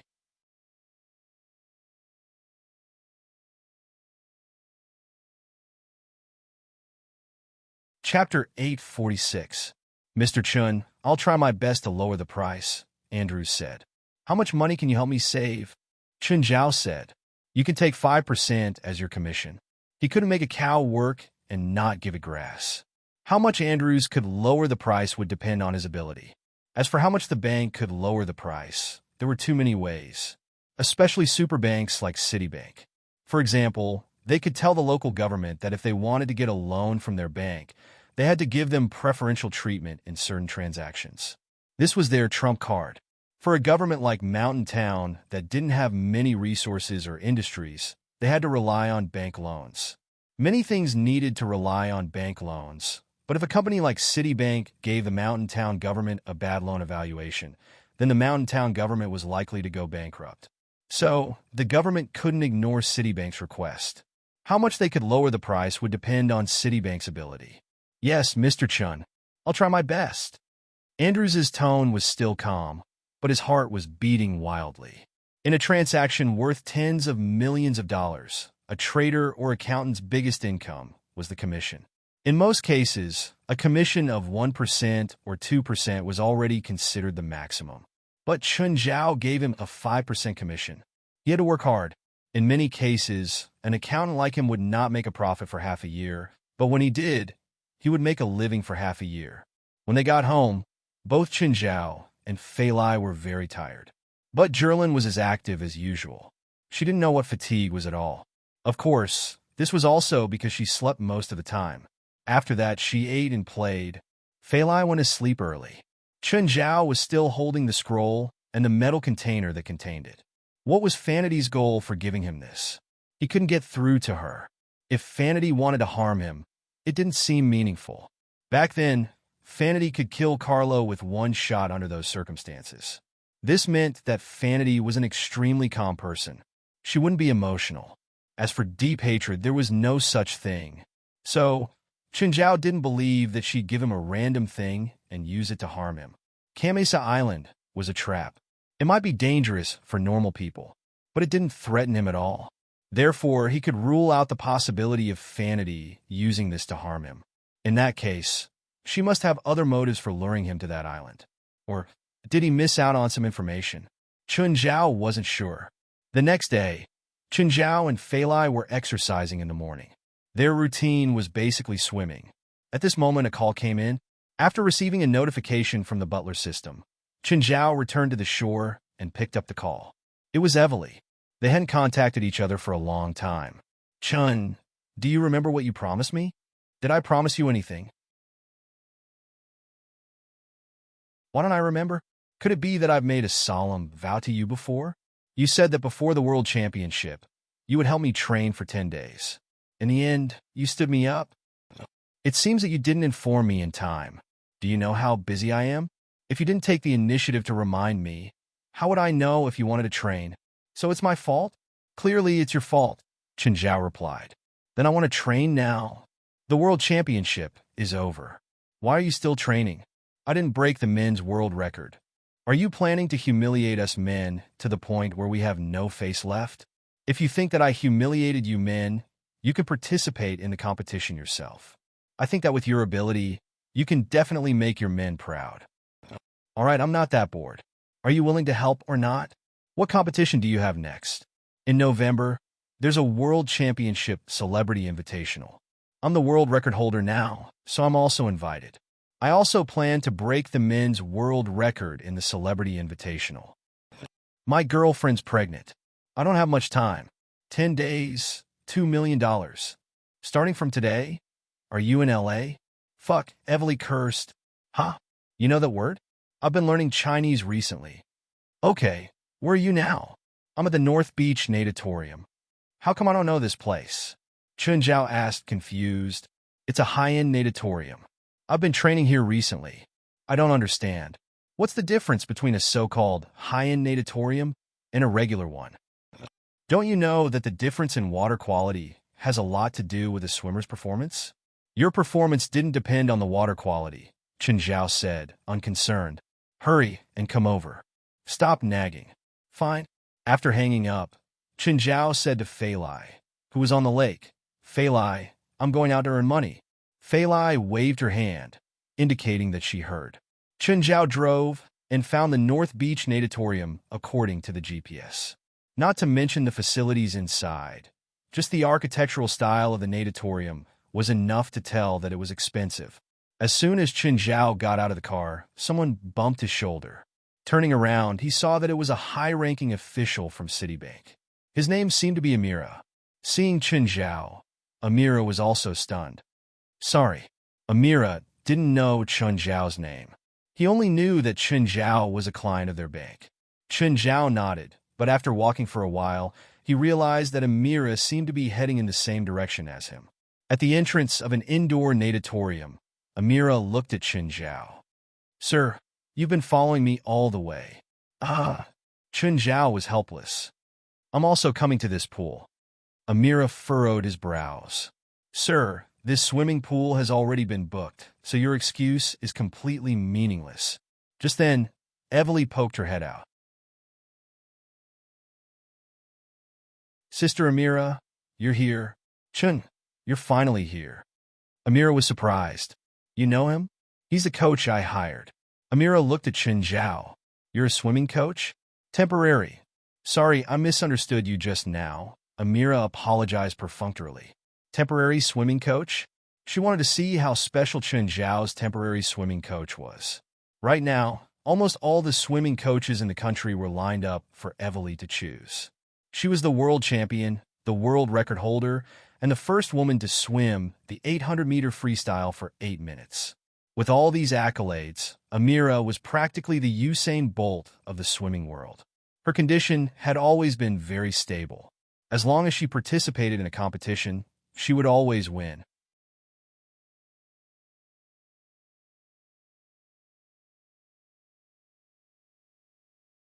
Chapter 847. Amira and Evely were in the changing room. Evely, are you sure that Asian can really be your coach? Of course. He's the most qualified person to be my coach. No one's better than him. Are you sure? Amira wasn't a swimmer, but she would occasionally hire some swimming coaches to train her, so she knew many famous coaches. Of course, Evely said. He charges $2 million for 10 days. What? Amira shrieked. How can he do that? Amira screamed. The price was higher than her salary as an executive in a bank. That was the equivalent of $200,000 per day. Even the best swimming coaches, if they did not take into account the income of their students, would have an annual salary of about this amount. One day was equivalent to the salary of other top coaches. Amira thought that Evely was crazy.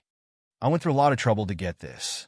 Before the World Championship, I told him about it, but that bastard forgot about it. Evely, you don't rely on your results, but you shouldn't squander like that. Your pay is too high. It wasn't just high. It was unreasonable. I can't help it. If I pay too low, he won't come. He'd rather stay at home with his pregnant girlfriend. This was clearly a trick used by scammers to drive up the price. However, no matter what he said now, Evely probably wouldn't listen. From her tone just now, it was clear that she trusted that person a lot. Amira worked in a bank, so she only interacted with finance. She knew a lot of scammers' tricks very well. If a victim was in the process of being scammed, it would be very difficult to listen to persuasion. The best way now wasn't to persuade the victim, but to expose the scammer. The two walked out of the locker room. Amira saw Chen Zhao sitting on the bench beside them, paralyzed. He didn't have the attitude of a coach at all. Chen Zhao's expression was indifferent. He was even holding an apple in his hand. Chun, that's my food, Evely said. Oh. Chen Zhao shrugged. Go into the water and swim a few laps first. Hearing Chen Zhao's words, Amira felt that Chen Zhao was just randomly training Evely. Evely obediently swam into the water. In the past, she had been very resistant to Chen Zhao's training method. But ever since Chen Zhao helped her train and achieved super outstanding results, Chen Zhao's attitude had changed. She completely accepted Chen Zhao's training. Over the past 6 months, she had also come into contact with many coaches. No coach could have given her so much help. She already knew most of the things those coaches taught her. But Chen Zhao only knew how to train, real training. Another thing was to control her diet. She had to eat whatever she ate during training. Amira sat beside Chen Zhao. Mr. Chun, you said that it's temporary. What's the main purpose? My main occupation is a doctor, and my side occupation is a spiritualist. If you need a doctor, or if you run into a ghost, you can come to me, but my fees are very high. Amira was even more certain that Chen Zhao was a liar. It didn't matter if it was his main job, his side job, or this temporary coaching job. She felt that Chen Zhao relied on scamming for a living. By the way, Mr. Chen said that our bank is haunted, right? Amira asked. She felt that Chen Zhao was the same as Chergis. He relied on his glib tongue to gain trust and then scam people. Yes, Chen Zhao said. Maybe there's an evil spirit behind this. Mr. Chun, can you exorcise demons? Sure, but it's very expensive. I can afford it. To expose a liar, Chen Zhao had to first pull him in, then $2 million. Do you accept it? Chen Zhao knew that Amira was very rich, so he asked for an exorbitant price. Amira's face darkened. Do you think I'm as easy to trick as Evely? Chergis is so famous, but he only asked for $100,000. You're asking for $2 million? I'll pay first, Chen Zhao said. You haven't even done anything, and you're asking for $2 million. Isn't that inappropriate? It's my rule, Chen Zhao said, unconcerned. If you're not willing, then forget it. That was Citibank. Chen Zhao didn't think that his price was too high. In fact, Chen Zhao even thought that his price was fair. Amira sneered inwardly. Who would believe you? If you take $2 million from me, you'll probably disappear from the face of the earth. Mr. Chun, you know quite a lot. There's a saying in China, it's never a bad thing to have more skills. After a while, Evely came out of the water. Chun, what do you think of my swimming? Air. I was just chatting with Ms. Amira and didn't see you swim. How about you swim a few more times? Fuck. Evely gave Qin Zhao the middle finger in anger and sat down on the bench to rest. Same rule. Eat whatever you want on the first day. Starting tomorrow, eat according to my requirements. Got it? It wasn't Evely's first time being trained by Qin Zhao. She knew his rules very well. Oh, what have you been busy with recently? Making money? Amira thought to himself, perhaps he's busy swindling money. Mr. Chun, since you're a coach, you must be very good at swimming, right? No, Qin Zhao said modestly. I might not be able to swim that fast as a coach. Mr. Chun, I know a few swimmers. Do you want to compete? Not interested, Qin Zhao said, unconcerned. He didn't have time to compete with athletes. As long as you participate, I'll give you $10,000, no matter if you win or lose. If she wanted to expose Qin Zhao's scam, she had to do it from the root. Since he was pretending to be a swimming coach, Evely should be able to find out his background if she saw his swimming skills. I don't lack $10,000. If I win, I'll pay you $1 million. Sister Amelia, are you crazy? Chin's really good at swimming. You'll pay me $1 million if I win? Qin Zhao stared at Amira, his eyes wide. Even the World Championships didn't have such a high prize. Amira sneered inwardly. You want $1 million? She didn't call an ordinary athlete. He'd once represented America in the Olympics and was a member of the main national team. Of course, as long as you can win. Sure, it won't be a problem even if you get Phelps, Qin Zhao said directly. Qin Zhao didn't want to be an athlete. It was too tiring.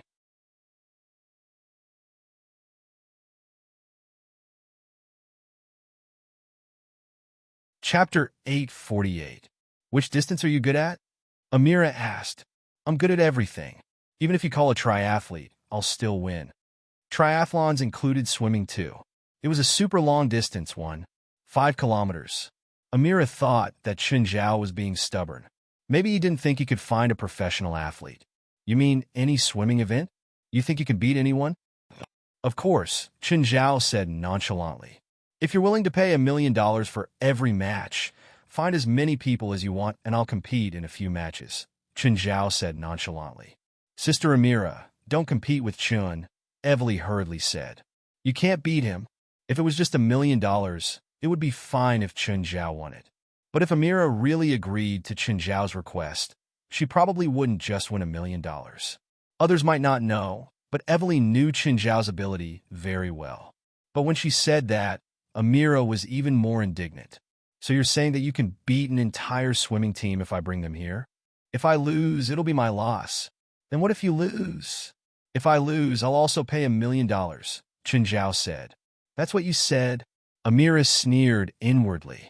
I'll make you spit out all the money you cheated. Do you dare to be a witness? Sure, Qin Zhao said. As long as you're a witness, I'll be one. Freestyle breaststroke, butterfly, backstroke, and medley. Do you dare to accept all of them? Amira made up her mind. She had to make Qin Zhao go bankrupt. Since Qin Zhao dared to cheat her best friend, she had no reason to let him go.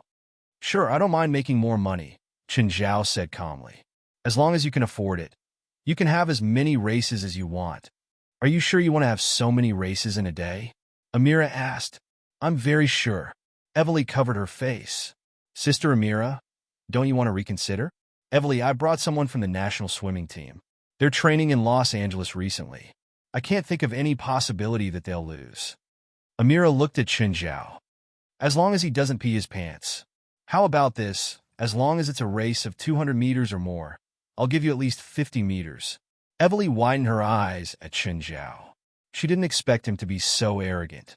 On the U.S. national swimming team, there were a few who held world records. You still want to give them at least 50 meters? Evely knew that Qin Zhao was very strong. No, very scary. She also knew that Qin Zhao had given in to others several times during the University of California sports. But at that time, they were all female students or second or third-tier athletes. This was a completely different concept. You are now facing athletes from the national team, which is absolutely world-class. What are the characteristics of a liar? That was unrealistic boasting. In order to boast about how strong he was, he started to boast unrealistically. Not to mention the number of consecutive races. Just giving 50 meters was a sign of ignorance in Amira's eyes. She wasn't an athlete, but she knew that 10 meters was a decisive distance when competing against world-class or even national athletes. Giving 50 meters to a 200-meter race? Do you think you're Superman? That's what you said. Of course.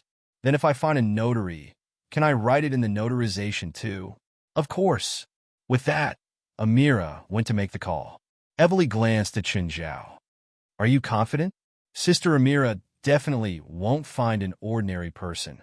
She can easily pull them to the national team. Even if they're not in Los Angeles, she can still gather them in one day. Do you think I have a reason to reject someone who's giving me money? Don't lose all your money. Evely was still very concerned about Chinzhao. If it was a regular race, she believed that Chinzhao could win. But if he gave 50 meters to a 200-meter race, that would be too arrogant. In less than 20 minutes, the notary arrived. Chinzhao even suspected that the notary had been prepared beforehand. Miss Amira, is there anything I could do for you? Amira glanced at Chinzhao and then told him the whole story. The notary's face was filled with shock. He turned to Chinzhao. Miss Amira, are you sure you didn't make a mistake? Of course. Why would I reject someone who wants to give me money? The notary looked at Chinzhao. Sir, are you sure too? Or do you want to change some details? I don't think so. Disdain appeared in the notary's eyes.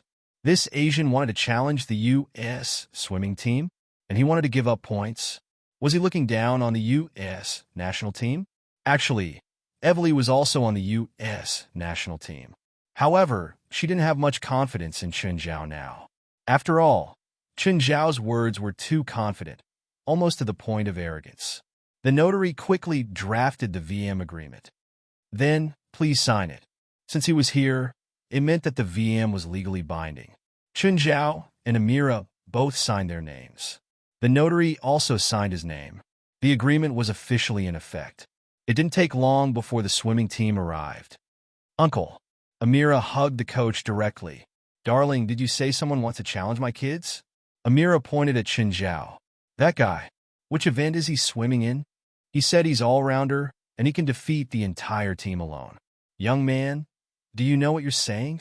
Chinzhao was sitting lazily on the bench, eating some fruit. I know. I'm earning money. What do you mean? The coach was clearly confused. Amira moved to the coach's ear and whispered something.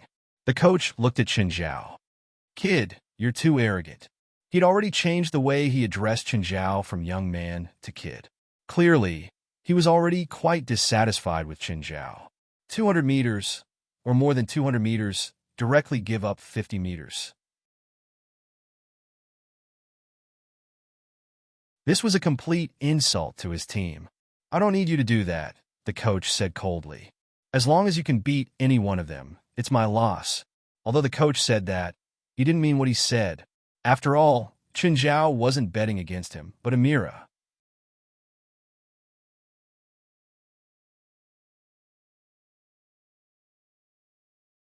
Chapter 849. Okay, the coach said. Who's going to beat him first? A 2-meter-tall guy walked out. I'll do it, coach. Rochelle, you're a 200-meter freestyle swimmer. Don't lose. I'm serious. If you lose to this Asian, I'll kick you out of the national team, no matter how good your past results are. Rochelle didn't have a world record, but he'd won almost all the championships. For years ago, he'd won the Olympic 200-meter freestyle gold medal, the World Championship, the Swimming World Cup champion, and all the championships for the national team. Rochelle was best at the 200-meter freestyle. He also had a good result in the 400-meter freestyle. Rochelle looked down at Chinzhao.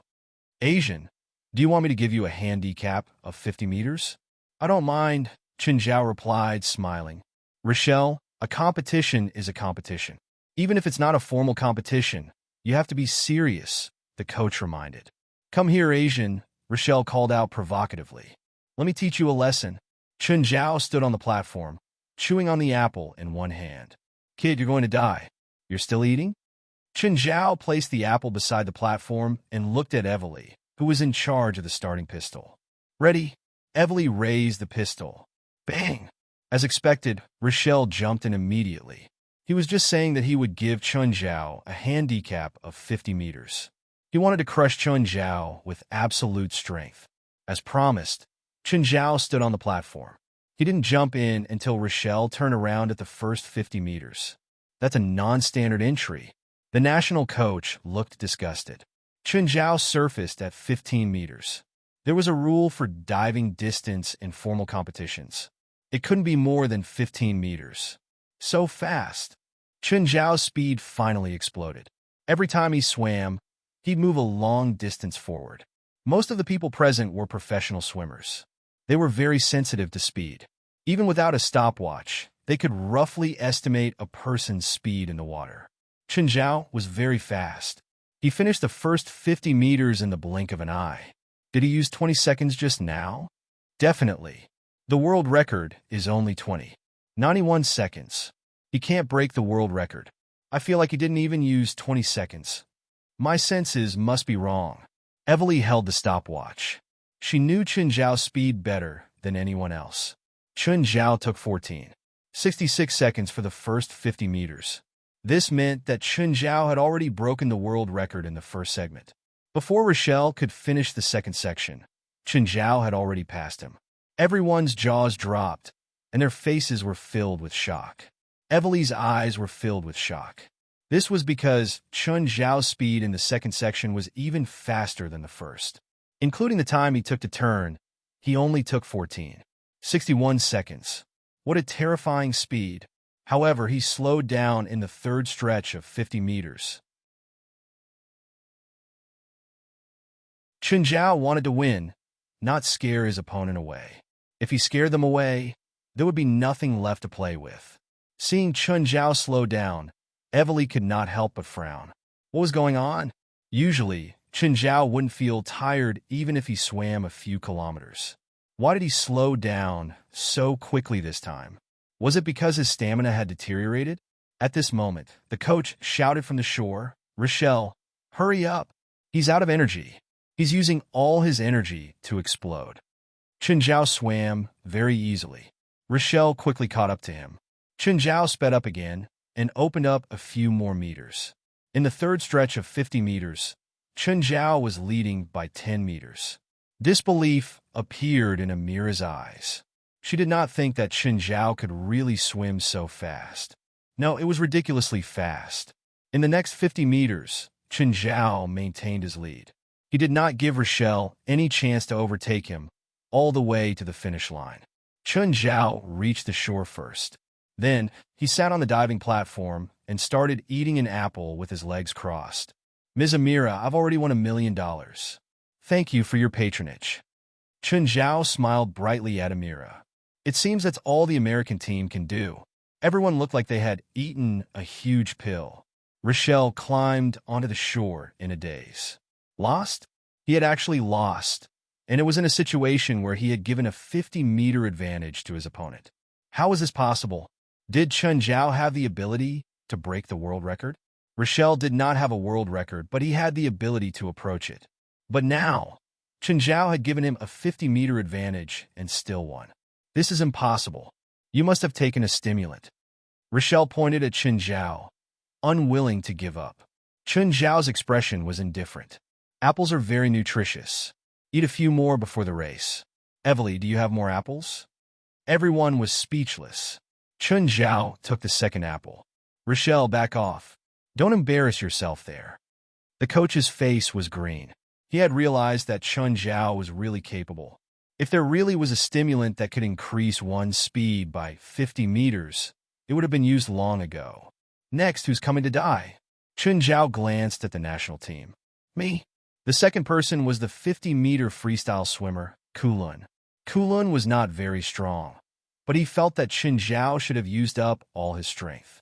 He should be very confident in finishing Chen Zhao now. How far did you swim? 50 meters. Oh, so you don't need to give me a chance? I don't need anyone to give me a chance. Okay, let's do it. Chen Zhao put down the apple and stretched on the platform. Get ready. Evely looked at Chen Zhao meaningfully. Bang! Chen Zhao and Kulun entered the water at the same time and exited at the same time. Chen Zhao was one body length ahead of Kulun. The coach's expression became more and more serious. Judging from the frequency at which they swung their hands, Kulun had already lost. Kulun was still affected by Chen Zhao's frequency. Chen Zhao did not give him a chance to surpass. As expected, Chen Zhao won the competition with an advantage of one body's length. Roar! I won again. Chen Zhao went ashore and panted. He walked around the lane, his chest heaving up and down. When he walked to Evely, she whispered with a dark expression, "You're pretending to be tired." Chen Zhao smiled. He would not admit it anyway. Chen Zhao turned to Amira and blew her a kiss. "Honey, you've already lost $2 million to me." Huh. Amira looked at Chen Zhao with murderous intent.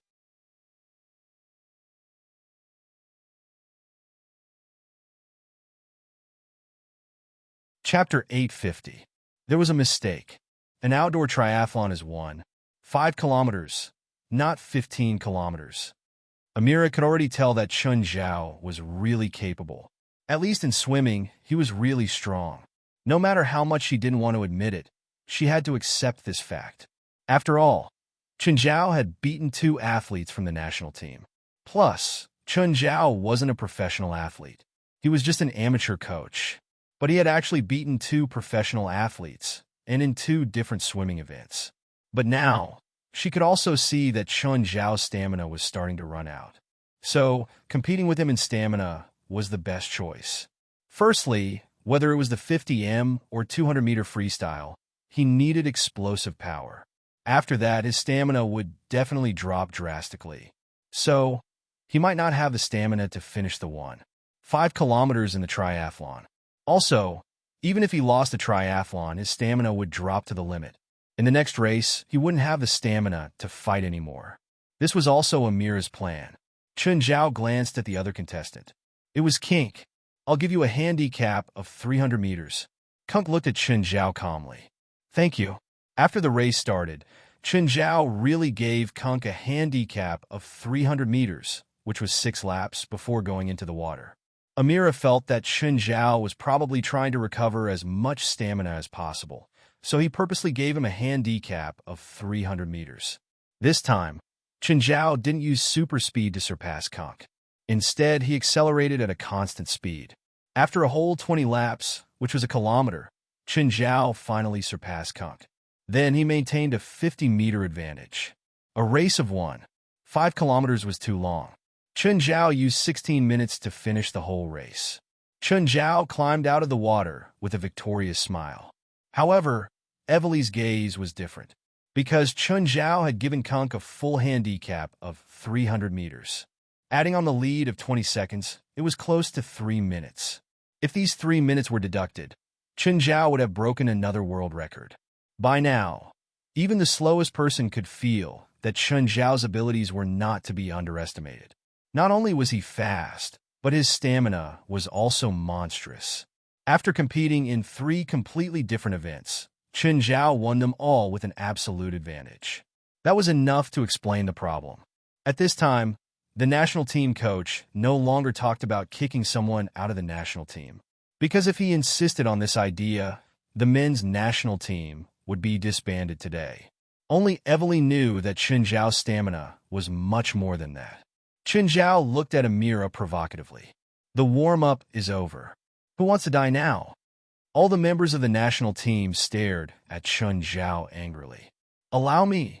Cooper, the 100-meter breaststroke swimmer, stepped forward. "Come on, he might only be good at freestyle. Use the breaststroke to show him what you've got." The coach patted Kuberi on the shoulder. In less than a minute, Cooper failed. At this time, all the male members of the national team were shrouded in a shadow. "Next, come." The coach glanced at his team members. Everyone's eyes were avoiding his. "Wayne, you go." Wayne was a male 800-meter freestyle swimmer. The only way to defeat this monster was to exhaust his stamina. Let's start with the physically demanding events. They dragged it out until the very end before sending out their strongest. However, Wayne's result was also a crushing defeat. Amira couldn't stand still anymore. Right now, she was making more money than anyone else. She'd lost another $1 million. Who could defeat this monster? Next was the men's 400-meter individual medley. He failed again. Everyone was in despair. No one could beat him. You're not on yet. What do you swim? Now. Chen Zhao called out his name directly. 400-meter freestyle, Biederman answered. This farce ends here. The coach finally couldn't take it anymore. He felt that Amira was completely tricking him. Chen Zhao had already destroyed the confidence of all the male members of the team. Now, all the men were physically and mentally exhausted. Even those who hadn't gone on stage could no longer fight. If they continued, even if the national team didn't disband, they wouldn't be able to recover in a short time. Everyone was covered in cuts and bruises. Only that man was still standing there with a calm look on his face. Coach Rodman, stop competing. He's a monster. Don't try to compete with him in any sports. He used the same method to destroy all the students in our school who specialized in sports. From high jump to long jump, from track and field to swimming, no one could beat him. Not even professional athletes could beat him, Evely said. Coach Rodman, stop competing. Everyone was dumbfounded by Evely's words. He won't get tired? His so-called tiredness is all an act. He likes to use this method to trick people and make them think that he's tired. He once swam 20 to 30 kilometers in the sea. Evely knew Chen Zhao too well. This shameless asterisk shoal always used this method to give people hope and then bring them despair. I don't believe he's good at any sports. He can't be good at fighting, right? I don't know his strength in other sports, but he once broke a boxing champion's arm with one punch. That boxing champion retired, so you can compete with him normally. Don't try to anger him. Everyone looked at Chen Zhao unnaturally. Chen Zhao was still sitting with his legs crossed, eating an apple. Are you still going to compete? I've already eaten 3 apples. Amira gritted her teeth and glared at Chen Zhao. You tricked me. You cheated my money. Chen Zhao lifted a finger and waved it. I've never cheated you. You were the one who suggested the competition. I never forced you. You were the one who suggested the notarization too. Oh, how many rounds did I win just now? Let me count.